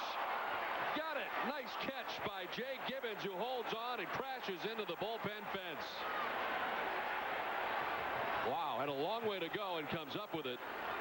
Damon is retired. Oh, he had some night offensively and defensively. The second real good play he's made in this game, and he's going to be bruised up after making this catch. The catch and then crashes with that right shoulder into the wall, but still able to hold on to the baseball. So that's one where they got up in the breeze a little bit, and they gave it a push, and Gibbons had to go all the way back to the Red Sox bullpen to make that catch. The wall didn't even budge. Todd Walker's 0 for 2.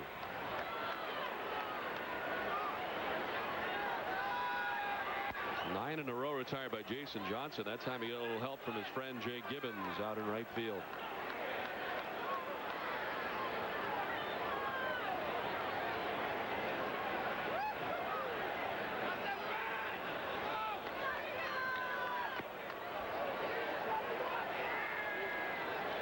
Johnson falling behind 2-0. He'll back off the mound.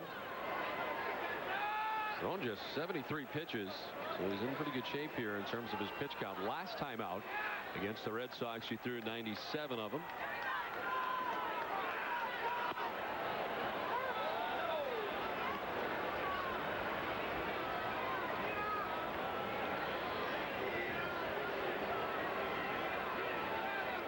He has an 8-run lead in which to work with.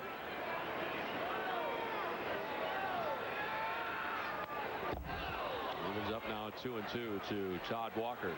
Taking over at third base, the bench coach Jerry Naron for Mike Cubbage. And again, we hope Mike is now okay wherever they have taken him, whether it's here in the Red Sox clubhouse or to the local hospital. And it did appear, in case you're just joining us, he may have had a seizure. I think he is a diabetic. The 2-2. An old foul off the first base side.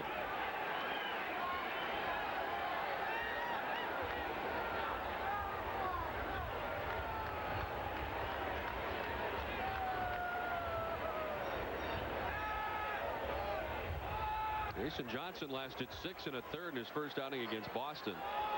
5 1/3 deep right now. Towards right center field, and that'll fall for a base hit. First base runner for Boston since the 3rd inning. And the first hit tonight for Todd Walker. Number 5, Nomar Garciaparra.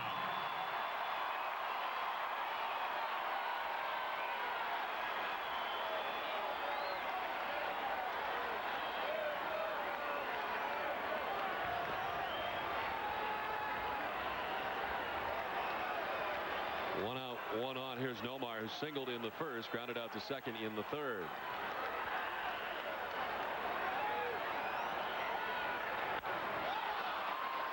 Popped up down the right field line. Jake Gibbons was deep and towards right center, moves over and makes the catch. Something came out of the stands with Jake Gibbons just as he made the catch. That's terrible. No need for that.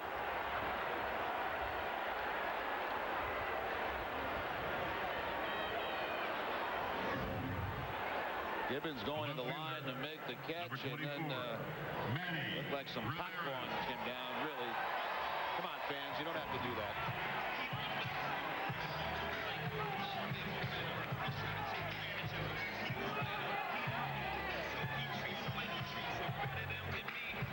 Two down, Todd Walker still at first. It brings up Manny Ramirez.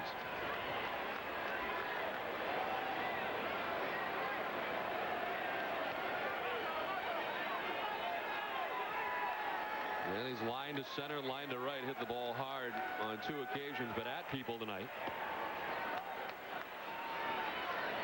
He was 0 for 5 in the final game of the series in Toronto. And is 0 for 2 so far tonight.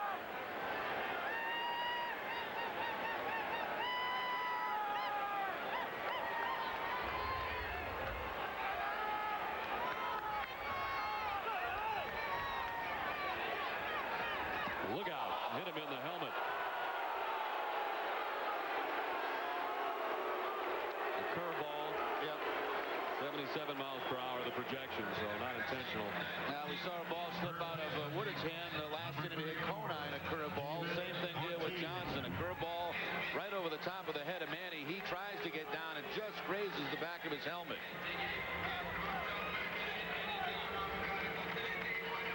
And thank goodness it was a curveball.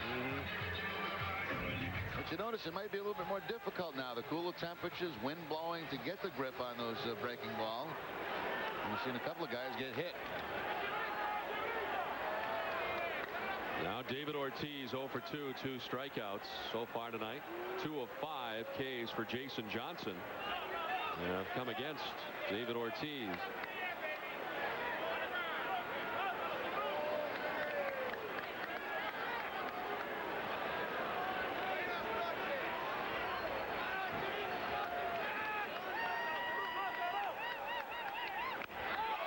Broken bat to Hopper to Hairston on to Conine, and that'll do it.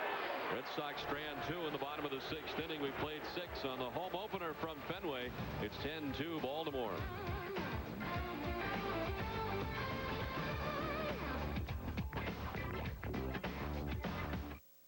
Baltimore 10-2 in this game through 6 innings. Well, tickets are still available for April's 15th, 16th, and 17th. Most at 25% off, and each day the Red Sox have gifts for fans. Red Sox Canine Companion calendars on the 15th. New blue and red caps courtesy of Poland Spring on the 16th. And sports bag compliments of Delta Airlines on the 17th. Tickets are available 24 hours a day at 617-482-4SOX at redsox.com or during business hours at Fenway Park. The Red Sox are the new pitcher. Their third of the night. Chad Fox comes on for Steve Woodard. Last time Fox worked was on Wednesday against Toronto, an inning in that game, his 5th appearance overall for the Red Sox. In the air to center field. Johnny Damon has it sized up. And Batista's out number 1. We'd like to thank the Majestic people and the New Era people and the Red Sox for dropping off the new Red Sox jersey that they have given Jerry and I. It is the red jersey. You're going to look good in that, Don. I am. And they gave me the XL to cover my kitchen, which is terrific. That's good. Very nice. The XL. Very nice. Thank them. We love gifts. Love free stuff. So send it along. We're all about free stuff.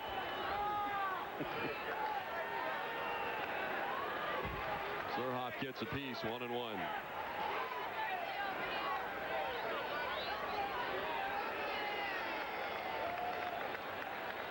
Just joining us tonight, Pedro Martinez, 4 1/3, 9 hits, 10 runs,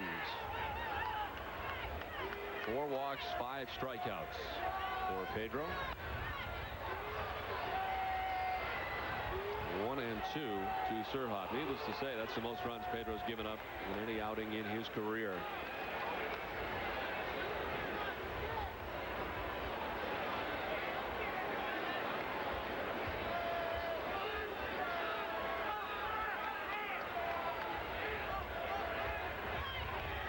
Surhoff went after it and got a piece. 1-2. Sure, Don, excuse me, when you look in that dugout, Grady Little, the rest of the coaching staff, I'm sure, part of their mind on this game, obviously, but also concerned about the health of Mike Cubbage. And, John Burkett may have been up in that clubhouse, had a report, maybe bring him down to members of the coaching staff. There's certainly been a trying year on the hearts of that coaching staff already, as I mentioned earlier, Tony Cloninger, and now it appeared to be a seizure for Mike Cubbage.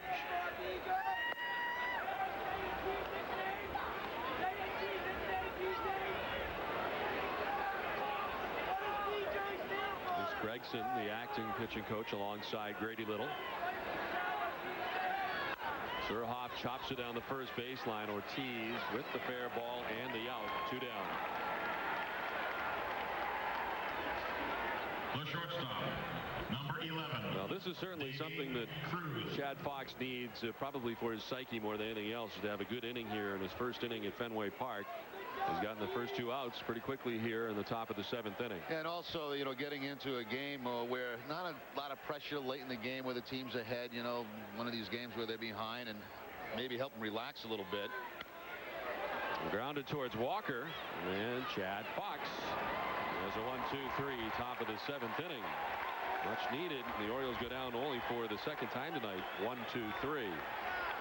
His 7th inning stretch from Fenway with Baltimore on top 10-2. We're going to keep it right here for God Bless America from Fenway Park on this opening night in Boston. Performed this evening by Chrissy Poland of Marshfield, Massachusetts, following by the singing of Take Me Out to the Ball Game.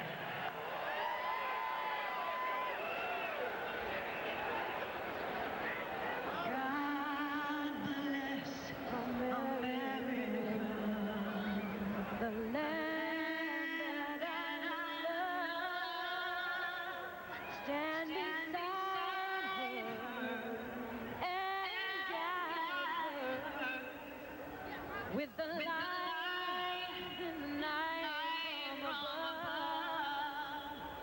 from the mountain to the prairie to the ocean.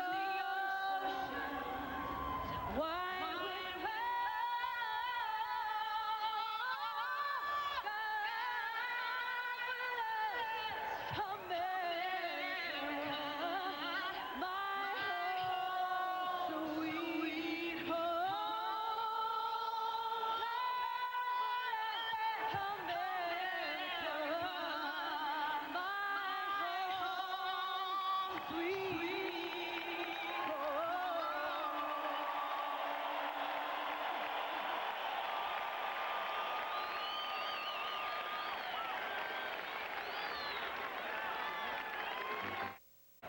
Back at Fenway, the Orioles have the 10-2 lead as we go to the bottom of the 7th inning. Well, now it's time to keep score with Nesson, sponsored by Pepsi. In tonight's play, Tony Batista's base hit.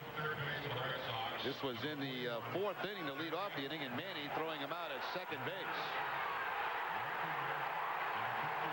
And the way I would draw that would be the base hit for on the fastball, and then I would have Manny throwing him out at second base. 7-4. For more tips on how to keep score, pick up your free Nesson Viewers Guide at Pepsi Displays, located at your local Shore supermarkets and Star Market. That is the most normal scoring I've ever seen you do. Yeah. I mean, not that you're not normal. We have an update on Mike Cubbage we want to get right out of the gate here. He did indeed have a seizure, as we had anticipated, and it was due to too much insulin actually getting to him. They call it a hypoglycemic event, and he had too much insulin getting to him, so they gave him an IV with sugar. He responded very well. They took him to Beth Israel Hospital. Apparently he responded right away and is doing well. They took him to Beth Israel only as a precautionary event, so that is certainly good news, and we're very happy that Mike is okay. But it was indeed a seizure, but because oddly enough he was getting too much insulin apparently. I understand the Red Sox tried to contact his family, who I know often watches the games here on Nesson, and we're glad to give them the good news. Millar sends it through the left side. And he's aboard to begin things here in the bottom of the 7th inning. You know, Kevin Millar, the only Red Sox hitter to have a couple of hits in this ball game tonight, had a base hit to right field earlier in the game in the 2nd. Now pulls the fastball for a base hit. So he is 2 for 3. He started the game at .394, and now 2 for 3 in this game tonight.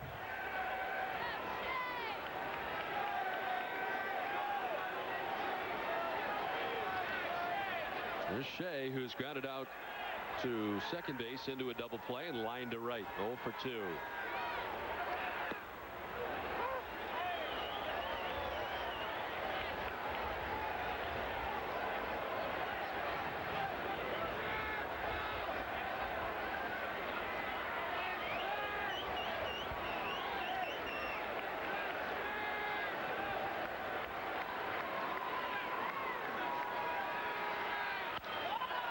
Through the right side into right field for a base hit. Malai touches second. He's headed for third as Gibbons' throw will go to second. And Boston has something going in the bottom of the seventh. Runners at the corners and nobody out. All 3 times tonight, Hillenbrand has gone to the right side of the field. The first time for a ground ball, ended up in a double play.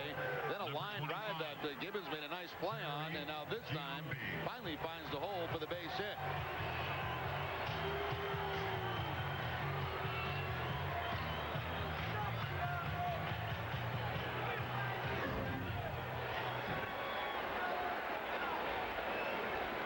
Well, the catcher's going to head out and talk to Johnson. The Orioles have some serious stirring going on in their bullpen. Looks like somebody's going to get up. There's Mark Wiley, the pitching coach, is out. This is the first time we've seen anything in that Baltimore bullpen. In fact, now it's double-barreled action, in fact. And Jason Johnson has done another fine job tonight. You can tell that's Rick Bauer, the right-hander, and B.J. Ryan, the left-hander. Bauer, tall, lanky, kind of a sidearm delivery.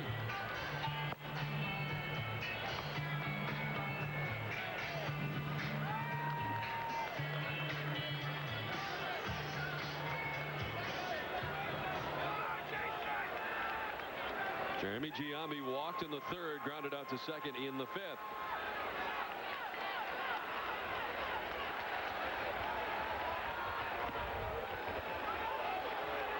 He starts off behind. Giambi now 2 for 23 in a Red Sox uniform. His first hit in a Boston uniform was a 2-run home run.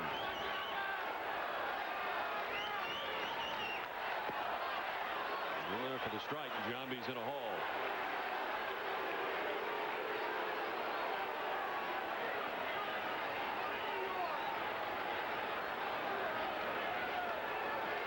Johnson's given up 6 hits tonight. 2 have come in this inning with nobody out. On the ground, handled by Conine. Tags the bag at first. The run from third comes in Millar. And the Red Sox get their third run of the night. Conine just makes the safe play there. They've got the comfortable lead in the game. He just wants to make sure he gets the first out of this inning. He probably could have turned around and thrown the shortstop to maybe get a pause, but why take the chance of hitting the guy in the back with the lead?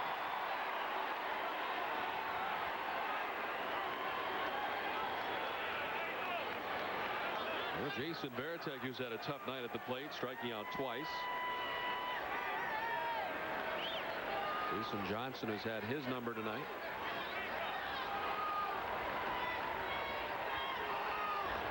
Gets away from Geronimo Gil. Up to third goes Hillenbrand. He'll round it.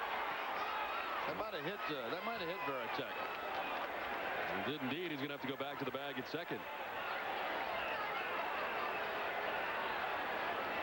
A couple of hit batters in the last few innings, both times on the curveball. Got Manny on the top of the helmet, and now gets Varitek right off the toe. The center fielder, number 18, Johnny Damon.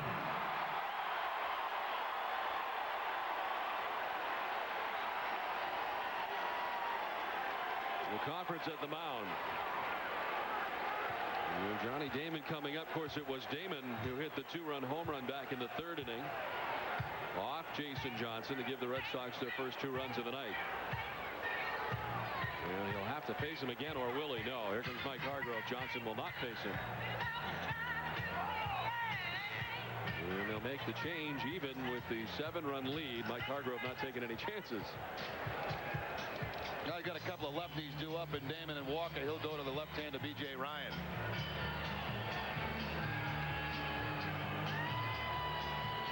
So another solid effort tonight from Jason Johnson, who departs with a 7-run advantage.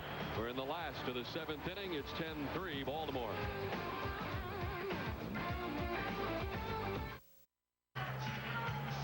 Back at Fenway, Baltimore on top 10-3 here in the bottom of the 7th inning. Let's check in with Tom Caron. Tom? Don, thank you. A strange opening night, but opening night, still about memories.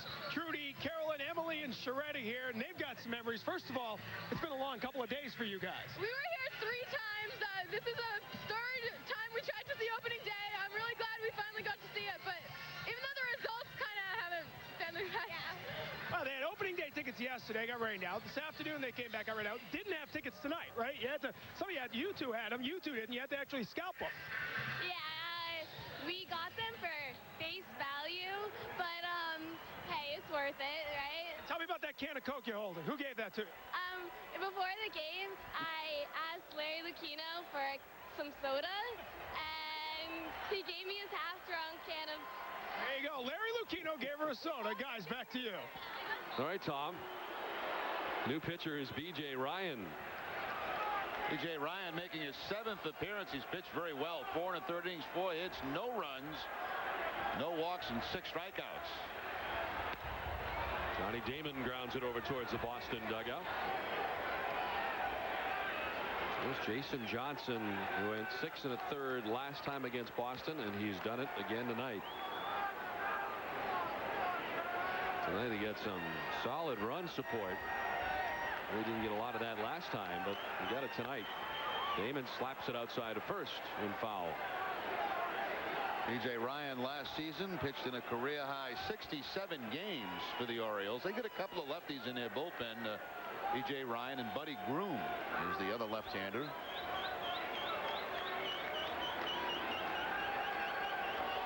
Here's the veteran Buddy Groom. Finds his way into about 70 games a year on average. In the air down the left field line, should reach the seats and will.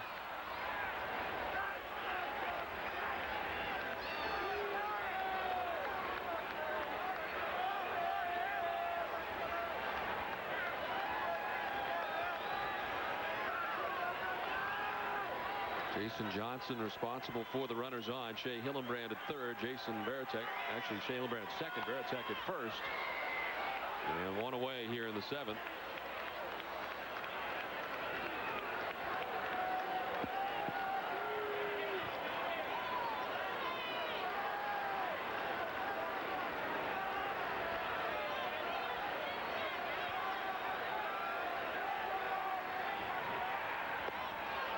Two and two now to Damon.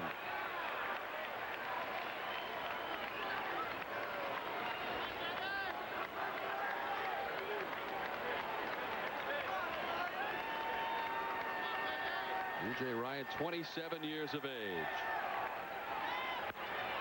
Chop to first. Conine will go to second for one. No chance at first. And on to third goes Hillenbrand. So they race the middleman and Varitek on the force out. And runners at the corners now with 2 outs in the inning. That time Jeff Conine had a much better look at second base and more comfortable making that throw. No chance, of course, to double up Damon with his speed getting down the line. Right now the Orioles will just take outs any way they can get them. Second baseman, number 12, Todd Walker. By the way, that voice is Carl Beam. He's doing his first game here at Fenway Park as the new public address announcer.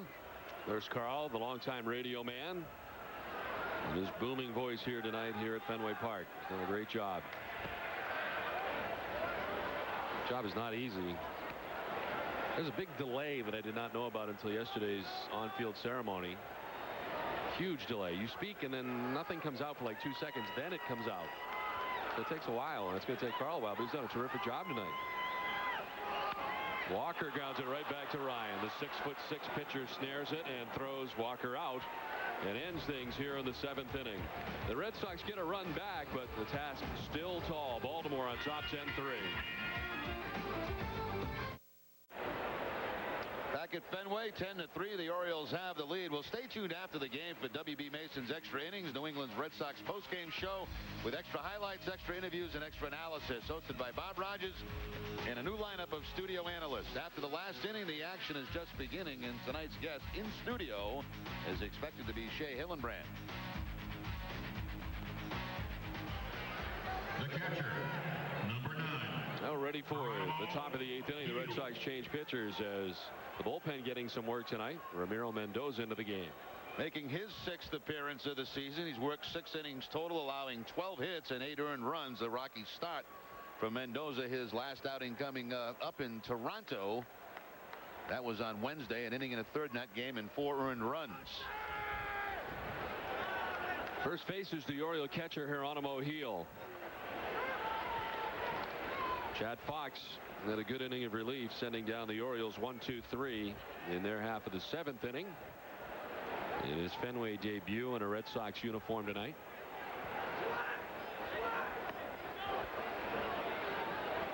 Well, one thing Ramiro Mendoza's had trouble with has been the sinker that has been up. His trademark pitch that has worked so well in a Yankees uniform, and certainly looking to rectify that situation as it is line foul down into the boxes. And a broken bat for Geronimo Gil.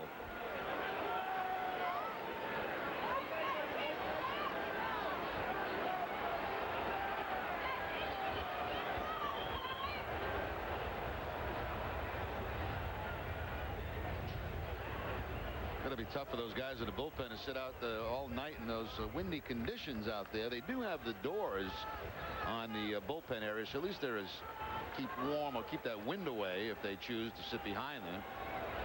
Those come off when the good weather gets here. The 1-2 hit well to left, and that is going to hit the wall. Manny plays it quickly, and he will hold Geronimo Gil, the slow-running catcher, to just a single. You know, Donna, I'm looking at the new seats up above the left field wall, and every time a ball's hit up in that area, you can see fans reach down. Now, I wonder if it's possible if they could reach down and interfere with a ball that's high off the wall, and then, of course, it would be the judgment of the umpire where to put the runner because of fan interference. Now, see, there is quite a bit of room there, but if you really reach, I think you can probably get down on that wall somehow. That may come into play. Who knows before the season's over. I think they had that problem in Cleveland for a little while, didn't they? Until they backed off the wall a little bit to put fans further back away. Now, what about it's got to be a home run, right? If it hits on top of that? I would think so, yeah. Has to be, yeah. There's no yellow line up there. Now, a tough call is going to be that little ridge. Yeah. Hillenbrand, a fair ball, long throw that gets there in plenty of time. Nice play by Shea. On to second goes Geronimo Gil. Hairston erased. Umpires and replays are going to come into effect, I think, a few times when a ball hits off the top of that wall and then quickly caroms back onto the field. This area right here, it's possible for a ball maybe to ricochet off that and then bounce back on the field, and snap decision would have to be made there.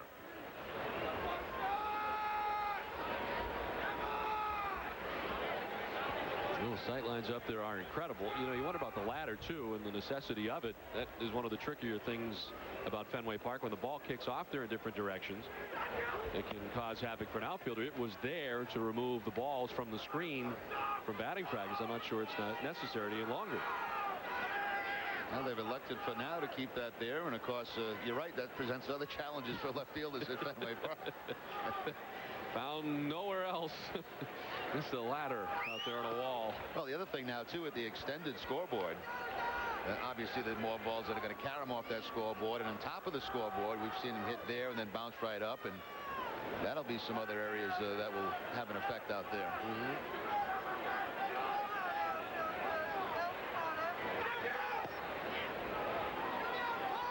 Mendoza has fallen behind 3-0 to Gary Matthews. I think every time a Red Sox hits a home run into that section, you should call it a green monster. The home run call should be green monster. There's a green monster. What do you think? I think it needs work. Because you can't say it's into the net anymore, you know. No. You could say green monster shot. I think it needs more than just yelling out green monster. It becomes confusing. Hillenbrand in foul ground makes the catch.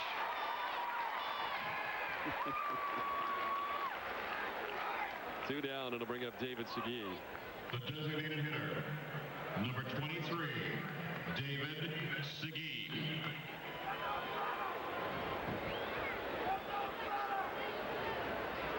Here's David Segui, who's 1 for 4 with a run driven in.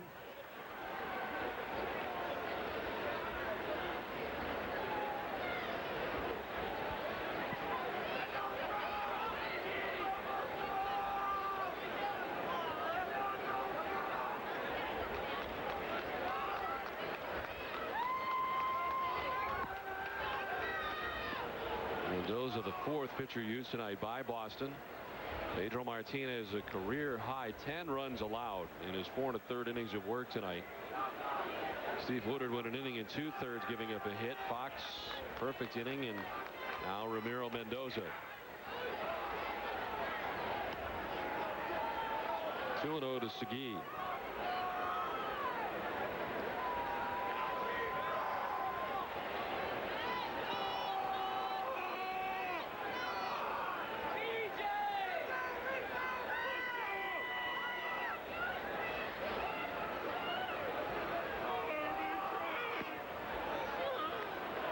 Mendoza falling behind again, 3-0. Jeff Conine waits on deck.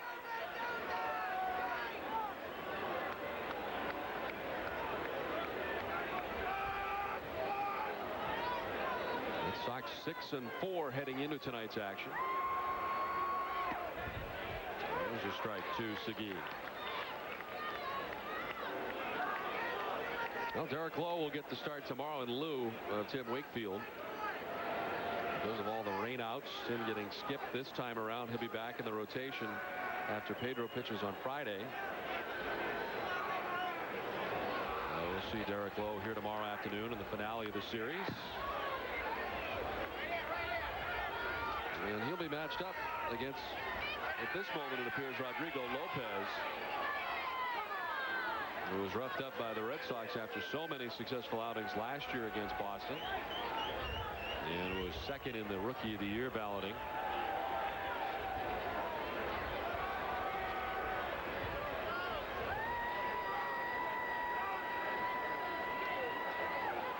The payoff pitch. This is low, and Segui trots down to first base with the first walk given up by Mendoza. Looks like Jeff Conine is being called back to the dugout, and looks like Melvin Mora may be coming out to the on-deck circle. Haven't seen much of Melvin so far in the season.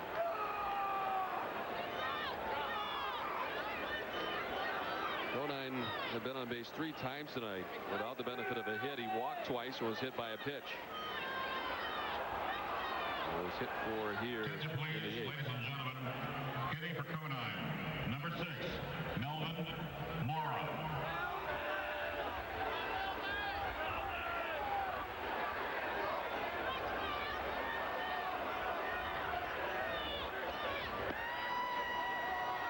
Ball 1 to Mora.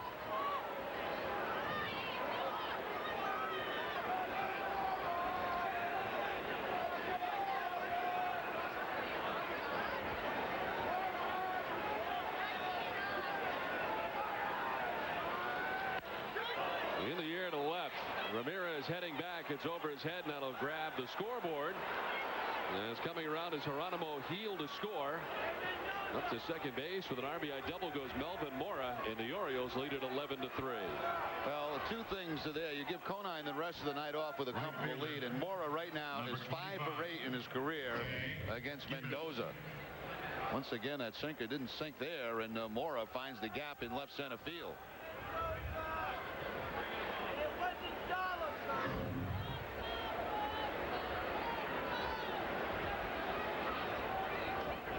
Jay Gibbons has 2 hits tonight, 2 for 4 with 2 runs driven in.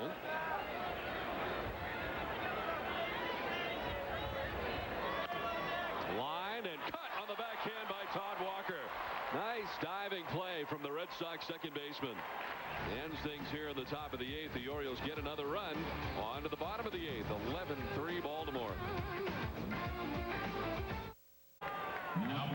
Back at Fenway Park, the Red Sox and Orioles finally playing a game tonight, and it was the Orioles tonight who came up with a 7-run 5th inning. B.J. Surhoff with this 2-run single adds to the fun for the Orioles and ends the night for Pedro Martinez. It would be the last hitter that Pedro faced, and his work tonight, 4 1/3, giving up 10 runs, a career high in that category. And there are the numbers on Pedro tonight. He walked 4. Jason Johnson, 6 1/3, the pitcher of record for the Orioles right now, giving up 3 runs. Gibbons a single, a double, 2 RBIs, and Damon with a 2-run home run to provide most of the Boston offense. That came back in the 3rd inning for Johnny Damon.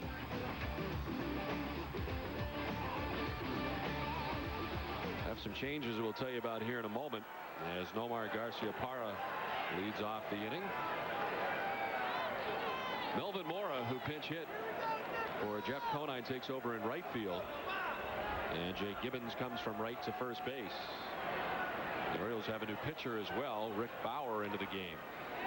6th appearance of the season for Bauer. He's worked 8 2/3 innings, allowing 4 hits and 4 earned runs, 3 walks and 4 strikeouts. Opponents only hitting 138 off Bauer. Soft chopper. Batista bobbles it. Nomar reaches it first to begin things here in the bottom of the 8th. I think that'll probably go as a base hit for Nomar, because I don't believe Batista, as far as he had to come. Ooh, wow. They give an error to Batista. See, in my thinking, if he makes this play clean, it's still going to be a very close play at first base. That's a tough error.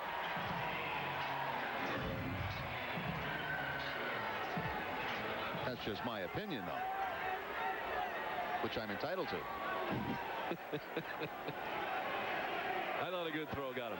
You think so? Yeah, because he's slow out of the box. Not slow out of the box, but he wasn't as quick out of the box. When I looked up, he's got to throw that ball sidearm on the run toward home plate. Major League third baseman. Oh, don't give me that Major League stuff. Then he sends it foul down the right field line. I knew that last comment was going to cost me. Major League third baseman. He whips out the Major League third baseman. Off balance throw. Tough call. It's a tough play, but I looked down and he was 2/3 of the way. I think he could have got him. My opinion only, and I'm entitled to my own opinion.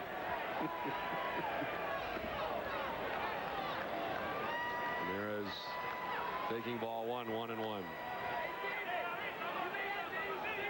I agree with you 9 out of 10 times. So for the next 9, then you agree with me? Everything you say is right. It's going to be 90 degrees tomorrow. Yeah, I think so.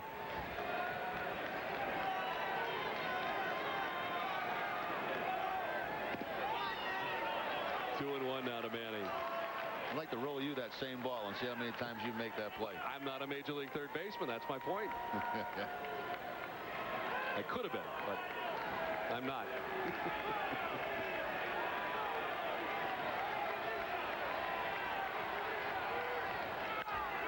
Chop towards Cruz. He will touch second alone and throw on to first. Had the time to do so. And it's the double play here, 6-3 for the first 2 outs of the inning. Now that's what Bauer does. He gets a lot of ground ball outs. He has that sidearm sinker ball that hitters have a tendency to pound into the ground, and quick double play there. Manny 0 for 3 tonight. He was 0 for 5 in that last game that he played up in Toronto.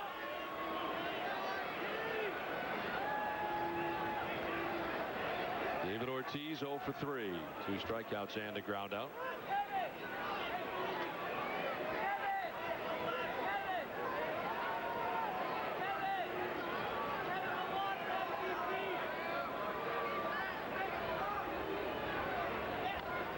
Bauer, who works from the stretch with nobody on, gets Ortiz to foul that offering over by the on-deck circle.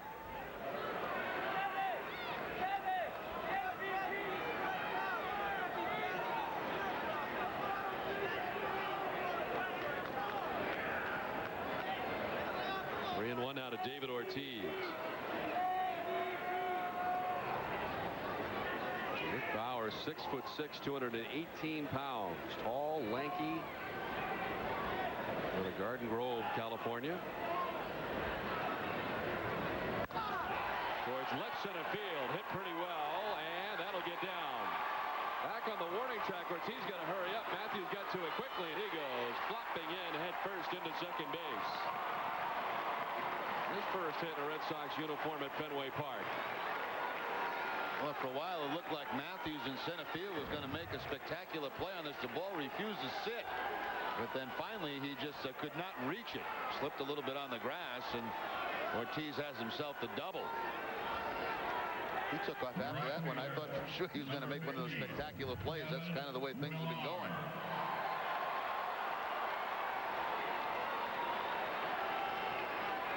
Do you think he should have had that one, Mr. Gold Glove? No. Oh, my goodness. I think you can count on one hand how many times I've disagreed with you. Well, it's not going to go away, is it? Here's Kevin Millar. Yeah, he had a better jump. Might have gotten to that center field. But you're right, the conditions are tough.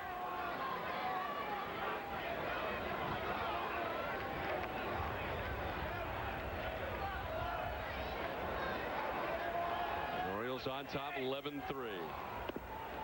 Missing away, and it's 1-1.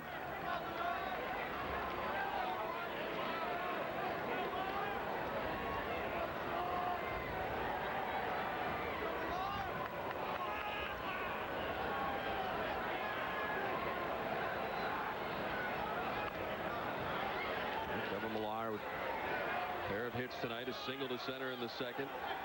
Single to left in the 7th inning and hit the ball hard. The only time he was out tonight in the 4th inning.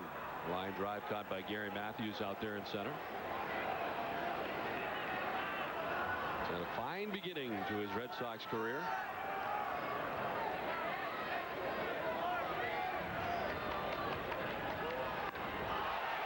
To left for a base hit. Ortiz coming around from second base will score. Millar holds with the single, his 3rd hit of the night. The Red Sox get their 4th run. It's now 11-4 Baltimore.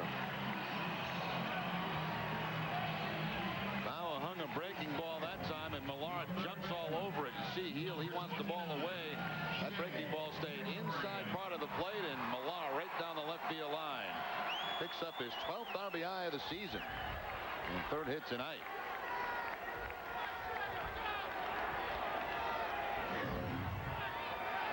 Here's Hillenbrand, 1 for 3. Single to right.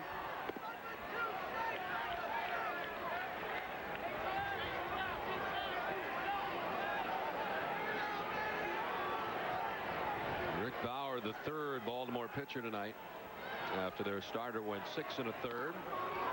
Hillenbrand holds off and is ahead here, 2-0.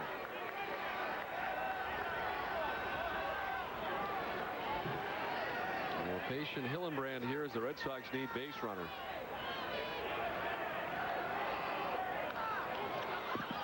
Two and one.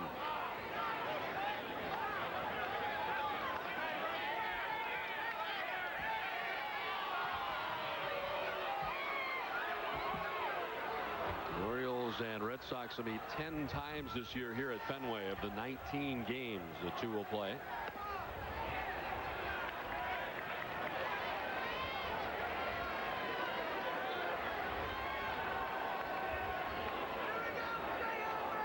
It's gotten quite more chilly here as the night has gone on. Chop towards Cruz at short. Real flip underhanded for the force out to get Millar and to end the inning. Red Sox come up with another run in the bottom of the 8th. We head to the 9th. 11-4 Baltimore. Well, tough night tonight so far for the Red Sox. 11-4, the Orioles on top as we look to the top of the 9th. And gentleman's looking for his beverage that apparently has disappeared. New pitcher on for the Red Sox, Bob Howry. 4th appearance for Howry. He's worked 3 1/3 innings, allowing 8 hits and 4 earned runs, a couple of walks, 2 strikeouts. Last time Howry worked in a game was Tuesday at Toronto.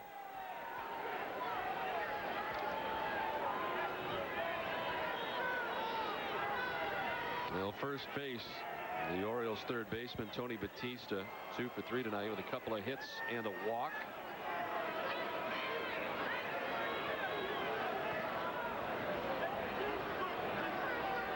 It looked like he was taken all the way. He never moved out of that unorthodox stance. Normally on the move with the pitch. Get back to a more normal hitting stance.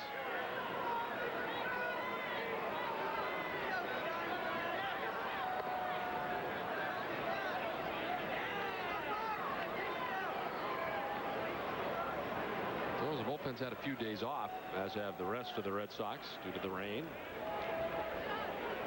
Brady Little using a lot of the bullpen tonight after Pedro went 4 1/3. Seen Woodard, Fox, Mendoza, and now Howry.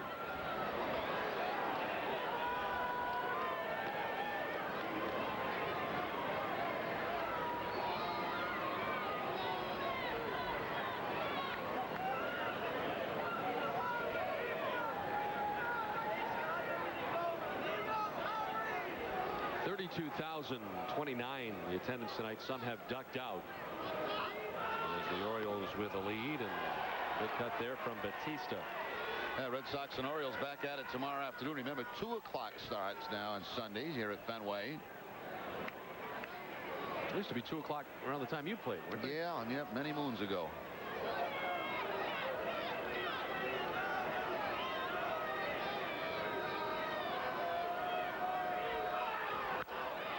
Struck well to deep left center field. Gaiman on the run back by the wall, and he can't get it as it's off the wall. Batista scampers to second base with his 3rd hit of the night and his 2nd double. He's had some night. A couple of RBI. You mentioned Don, 3 hits. Drew a walk back in the 5th inning, a bases loaded walk to bring in a run. Gets the fastball from Howry and puts it off the scoreboard. Right up the top of the scoreboard for the double.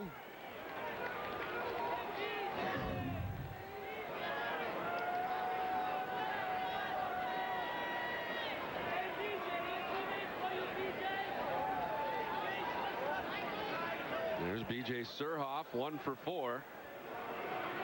A single back in the 5th inning, part of the 7-run top of the 5th for the Orioles.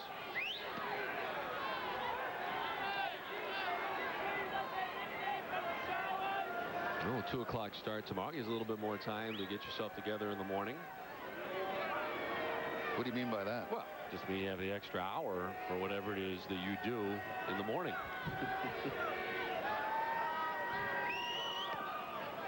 You know, you've hit my age tonight. You've hit my scoring ability. Now you're suggesting what? It's you know, like makeup and all that stuff in the morning? No, not at all. I just meant you have more time. Extra hour, 2 o'clock start time. More time to do whatever it is that the Rem Dog does on a day game morning. Shallow left field. Garcia Park gives way to Ramirez, and Manny makes the catch. 1 out.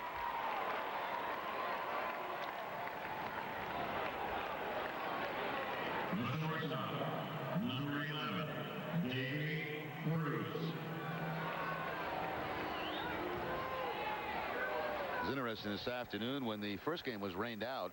I'm back down to the clubhouse, and most of it was cleared out. I guess a lot of the players either went home or went out maybe to get a bite to eat. There were a few coaches that were still hanging around. I don't know what the Orioles did. They probably did the same thing. I went back to the hotel.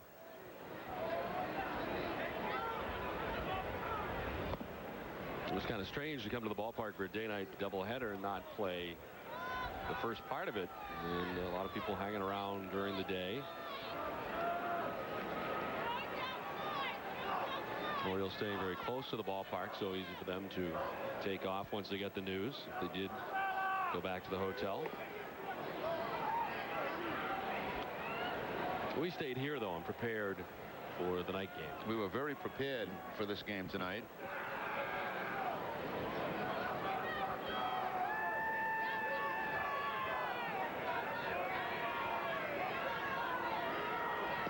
In the dirt to Cruz, and he's now ahead 3-0.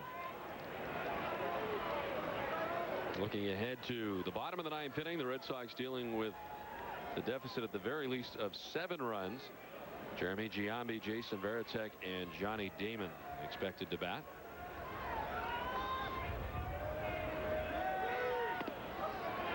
Here's a strike from Howry, 3-1.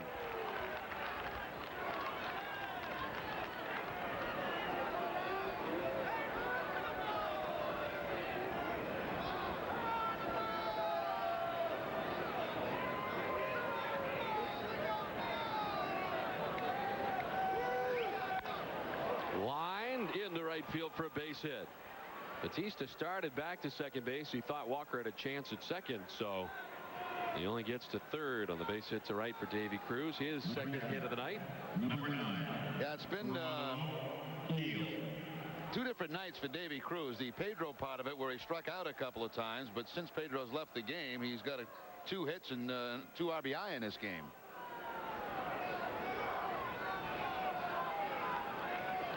Well, the number 9 hitter and catcher has been productive tonight as well with 2 hits. And Heel has scored 2 runs as well.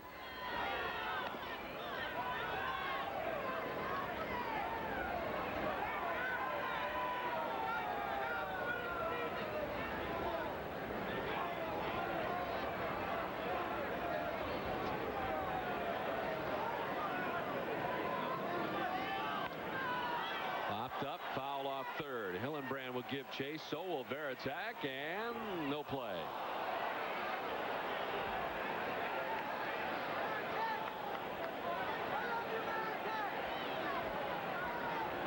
See, once that ball got up above the stadium, that wind pushed it back close to the field of play.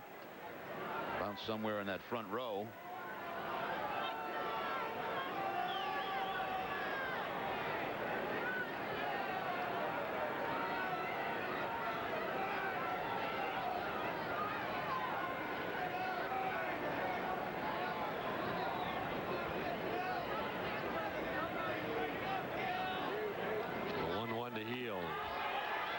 Cut 1 and 2. Well, so much was made of the first adjustments, which was the Diamond Club below us. Is that formerly the Diamond Club? I know it's the 406 Club now. But when that was erected here in behind home plate, a lot of people felt that fly balls to center were being cut down. The wind was not behind it with the new structure in the new press box. I believe that. I think there was some effect with that, you know, when they first put it up to 600 Club, because I remember times playing second base, and of course it was very low behind home plate. You know, not much. Take all that away, and that's really the top of the stadium. So the ball used to go up in the air, and on those summer days where that wind was blowing straight out towards center field, it would just take off. And you know, center field was a spot really to go deep. Heel goes lunging and strikes out. Bob Howry's first strikeout is out number 2 here in the top of the ninth. That little box. Look at the strikeout first. There's the strikeout. That ball looked a little away. That little box was at the top of the screen. That's where you guys used to do the game. That used to be the broadcast booth, yes. Wow. A little bigger than what it is now. They had the camera positions there, but it really was a terrific place to watch a ball game. Is that closer than Tiger Stadium? No, it was not as close as Tiger Stadium, no. But it was better because you didn't have to worry about every foul ball that was heading back there.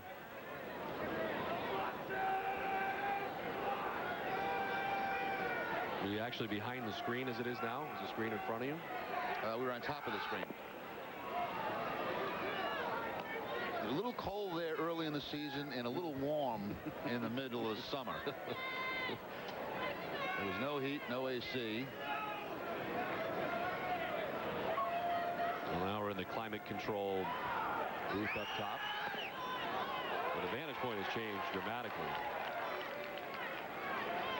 as we come to you from up top. You have lots more room up here than you did down there below. Well, I would have liked to have seen some of the things you wore to the ballpark, I'm sure, in the hotter, warmer days. I know where this could go. Is that well, misses? No, it's true. My partner at that time, Ned Martin, God rest his soul, he, on those real hot days now there, Ned had come equipped in a bathing suit. Really? Just do the game with a bathing suit on. Wow. Well, we certainly miss Ned.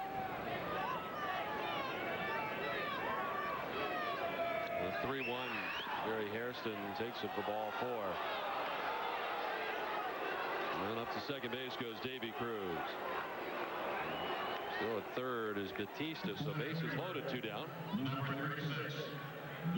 bring up Gary Matthews. Had the chance to meet Ned's children during the off-season at the Boston Baseball Writers Dinner, coming from the Cape. Here's Gary Matthews.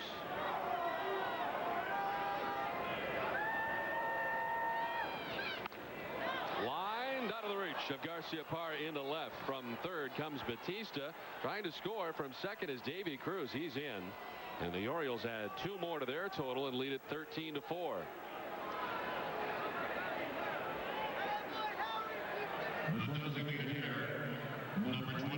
That's been also a pretty good night for Matthews. He's got a couple of hits in this game now with 3 RBI.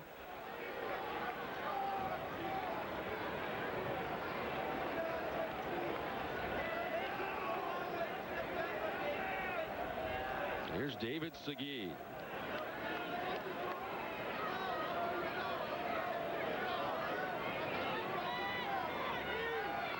And look out.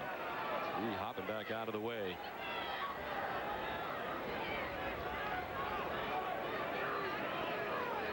action in the bullpen. Kevin Tolar, who's brought up today from Pawtucket to take the roster spot of Alan Embry, who's placed on the DL today with stiff shoulder, as this is Segui out after it.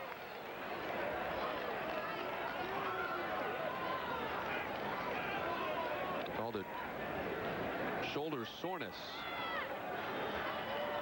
for Alan Embry, placed on the DL today.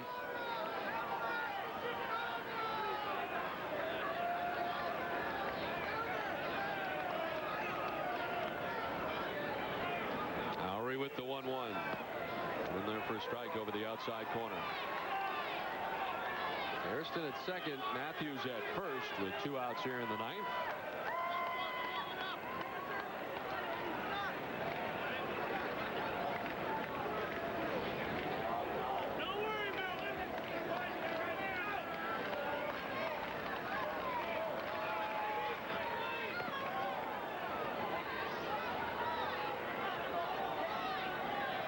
Lowry, the 5th Boston pitcher tonight. Strange night tonight at Fenway Park in the home opener for the Red Sox. Long awaited home opener after yesterday was washed out and the day portion of the day-night doubleheader today rained out. He struck him out. Second strikeout for Lowry, both in this inning, his inning of work, but he does give up 2 more runs to the Orioles. On to the bottom of the ninth now, 13-4 Baltimore. Last chance for the Red Sox. They trail at 13-4. We remind you this copyrighted telecast presented by authority of the Boston Red Sox may not be reproduced or retransmitted in any form. In addition, the accounts and description of this game may not be disseminated without the express written consent of the Boston Red Sox.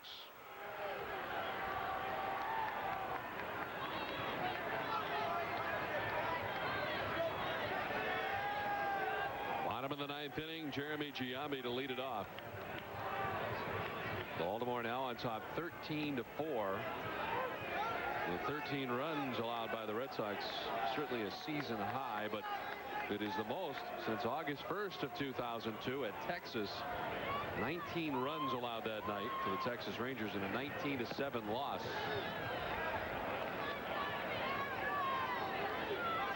I remember who started that game. I want to say John Burkett. In that game, I think Carl Everett in a grand slam.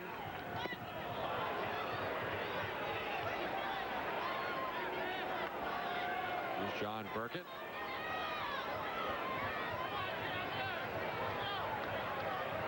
Jeremy Giambi with a count of 1-2.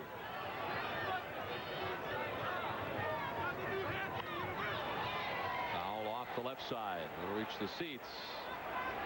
It was once filled tonight by 32,029, but a lot of them have ducked out. Well, she's glad she didn't. She got a souvenir.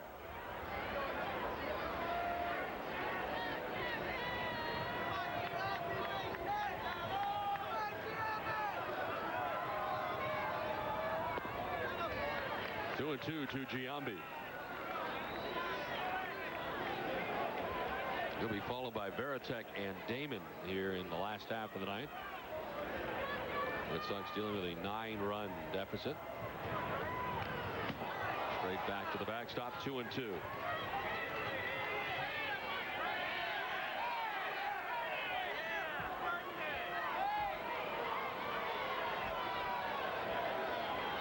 Orioles on their 3rd pitcher, Jason Johnson, the pitcher of record on the winning side right now. 6 1/3. 6 hits and 3 runs. Looking for his first win of the year. 2nd straight good outing against Boston. Giambi strikes out for the first out of the ninth. The catcher, number 33, Jason Veritek.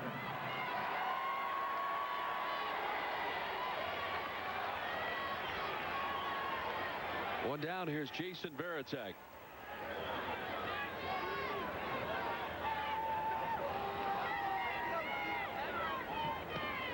Strikeout of the year for Jeremy Giambi, the league leader in that category. Rocco Baldelli so far for Tampa Bay, who's had a very good start to his rookie season, but he has 15 strikeouts.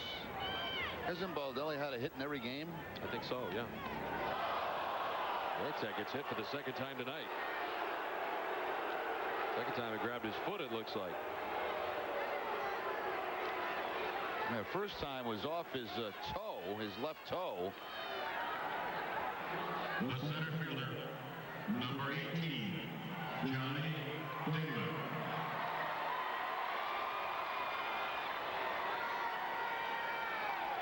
Here's Damon, who hit a 2-run home run back in the 3rd inning. At the time, it brought the Red Sox back within a run. It was 3-2 Baltimore. But the complexion of this game changed very much in the 5th inning. And the Orioles scored 7 times. All the runs charged to Pedro Martinez.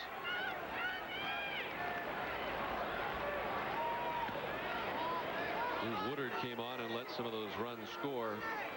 The inherited runners that were charged to Pedro.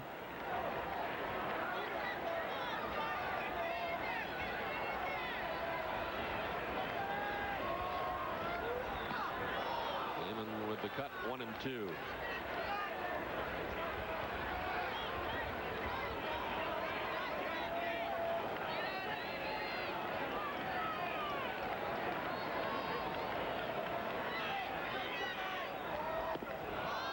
Strikes out. Second strikeout for Rick Bauer, and the Red Sox down to their last out.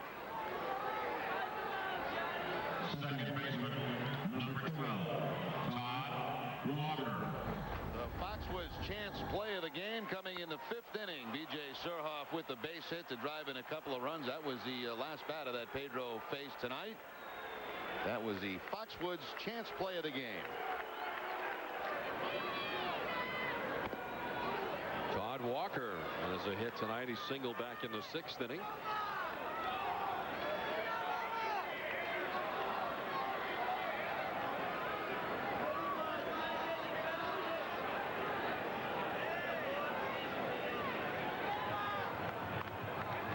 At the end of the bat, foul, and now Walker down to his last strike.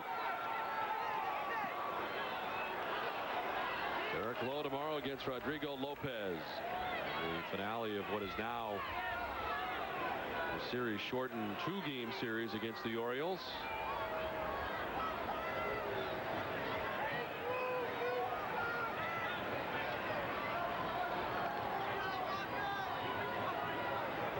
The off day on Monday for the Red Sox, and then Tampa Bay will be here at Fenway Park beginning Tuesday night. Slashed foul back into the seats on the left side. Now the Red Sox will not make up the game that was rained out on this trip in by the Orioles. It'll be in August as part of a day-night doubleheader, so the Red Sox will have their day off on Monday. The weather portion, things should be a lot nicer then.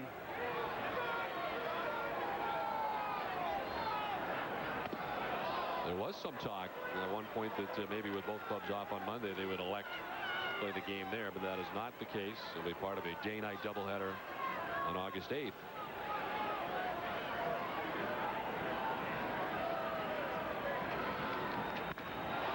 High drive, deep right field. Mora headed back. He's looking up. It's gone. Todd Walker homers into the Baltimore bullpen. A 2-run home run. And it's now 13-6 Baltimore.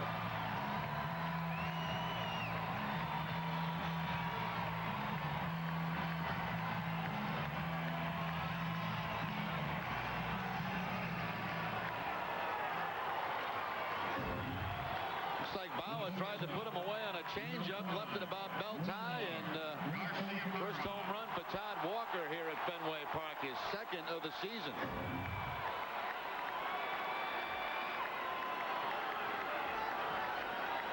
Here's Nomar, who's 1 for 4 tonight.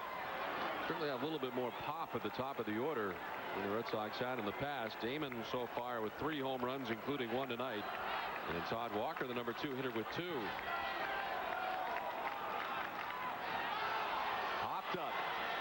Coming from first base is Gibbons, and he makes the catch for the final out. So the Red Sox get 2 back in the 9th, but a tough night here tonight on opening night at Fenway Park after the first 2 washouts. The Baltimore Orioles come in and beat Pedro Martinez and the Red Sox 13-6. Kind of ruining the party a little bit here tonight. Jason Johnson is the winner, 1-0. The loser, Pedro Martinez, losing for the first time, 0-1. For Jerry Remy, this is Don Orsillo saying so long for now. Now it's time for WB Mason's Extra Innings with Bob Rogers. Bob?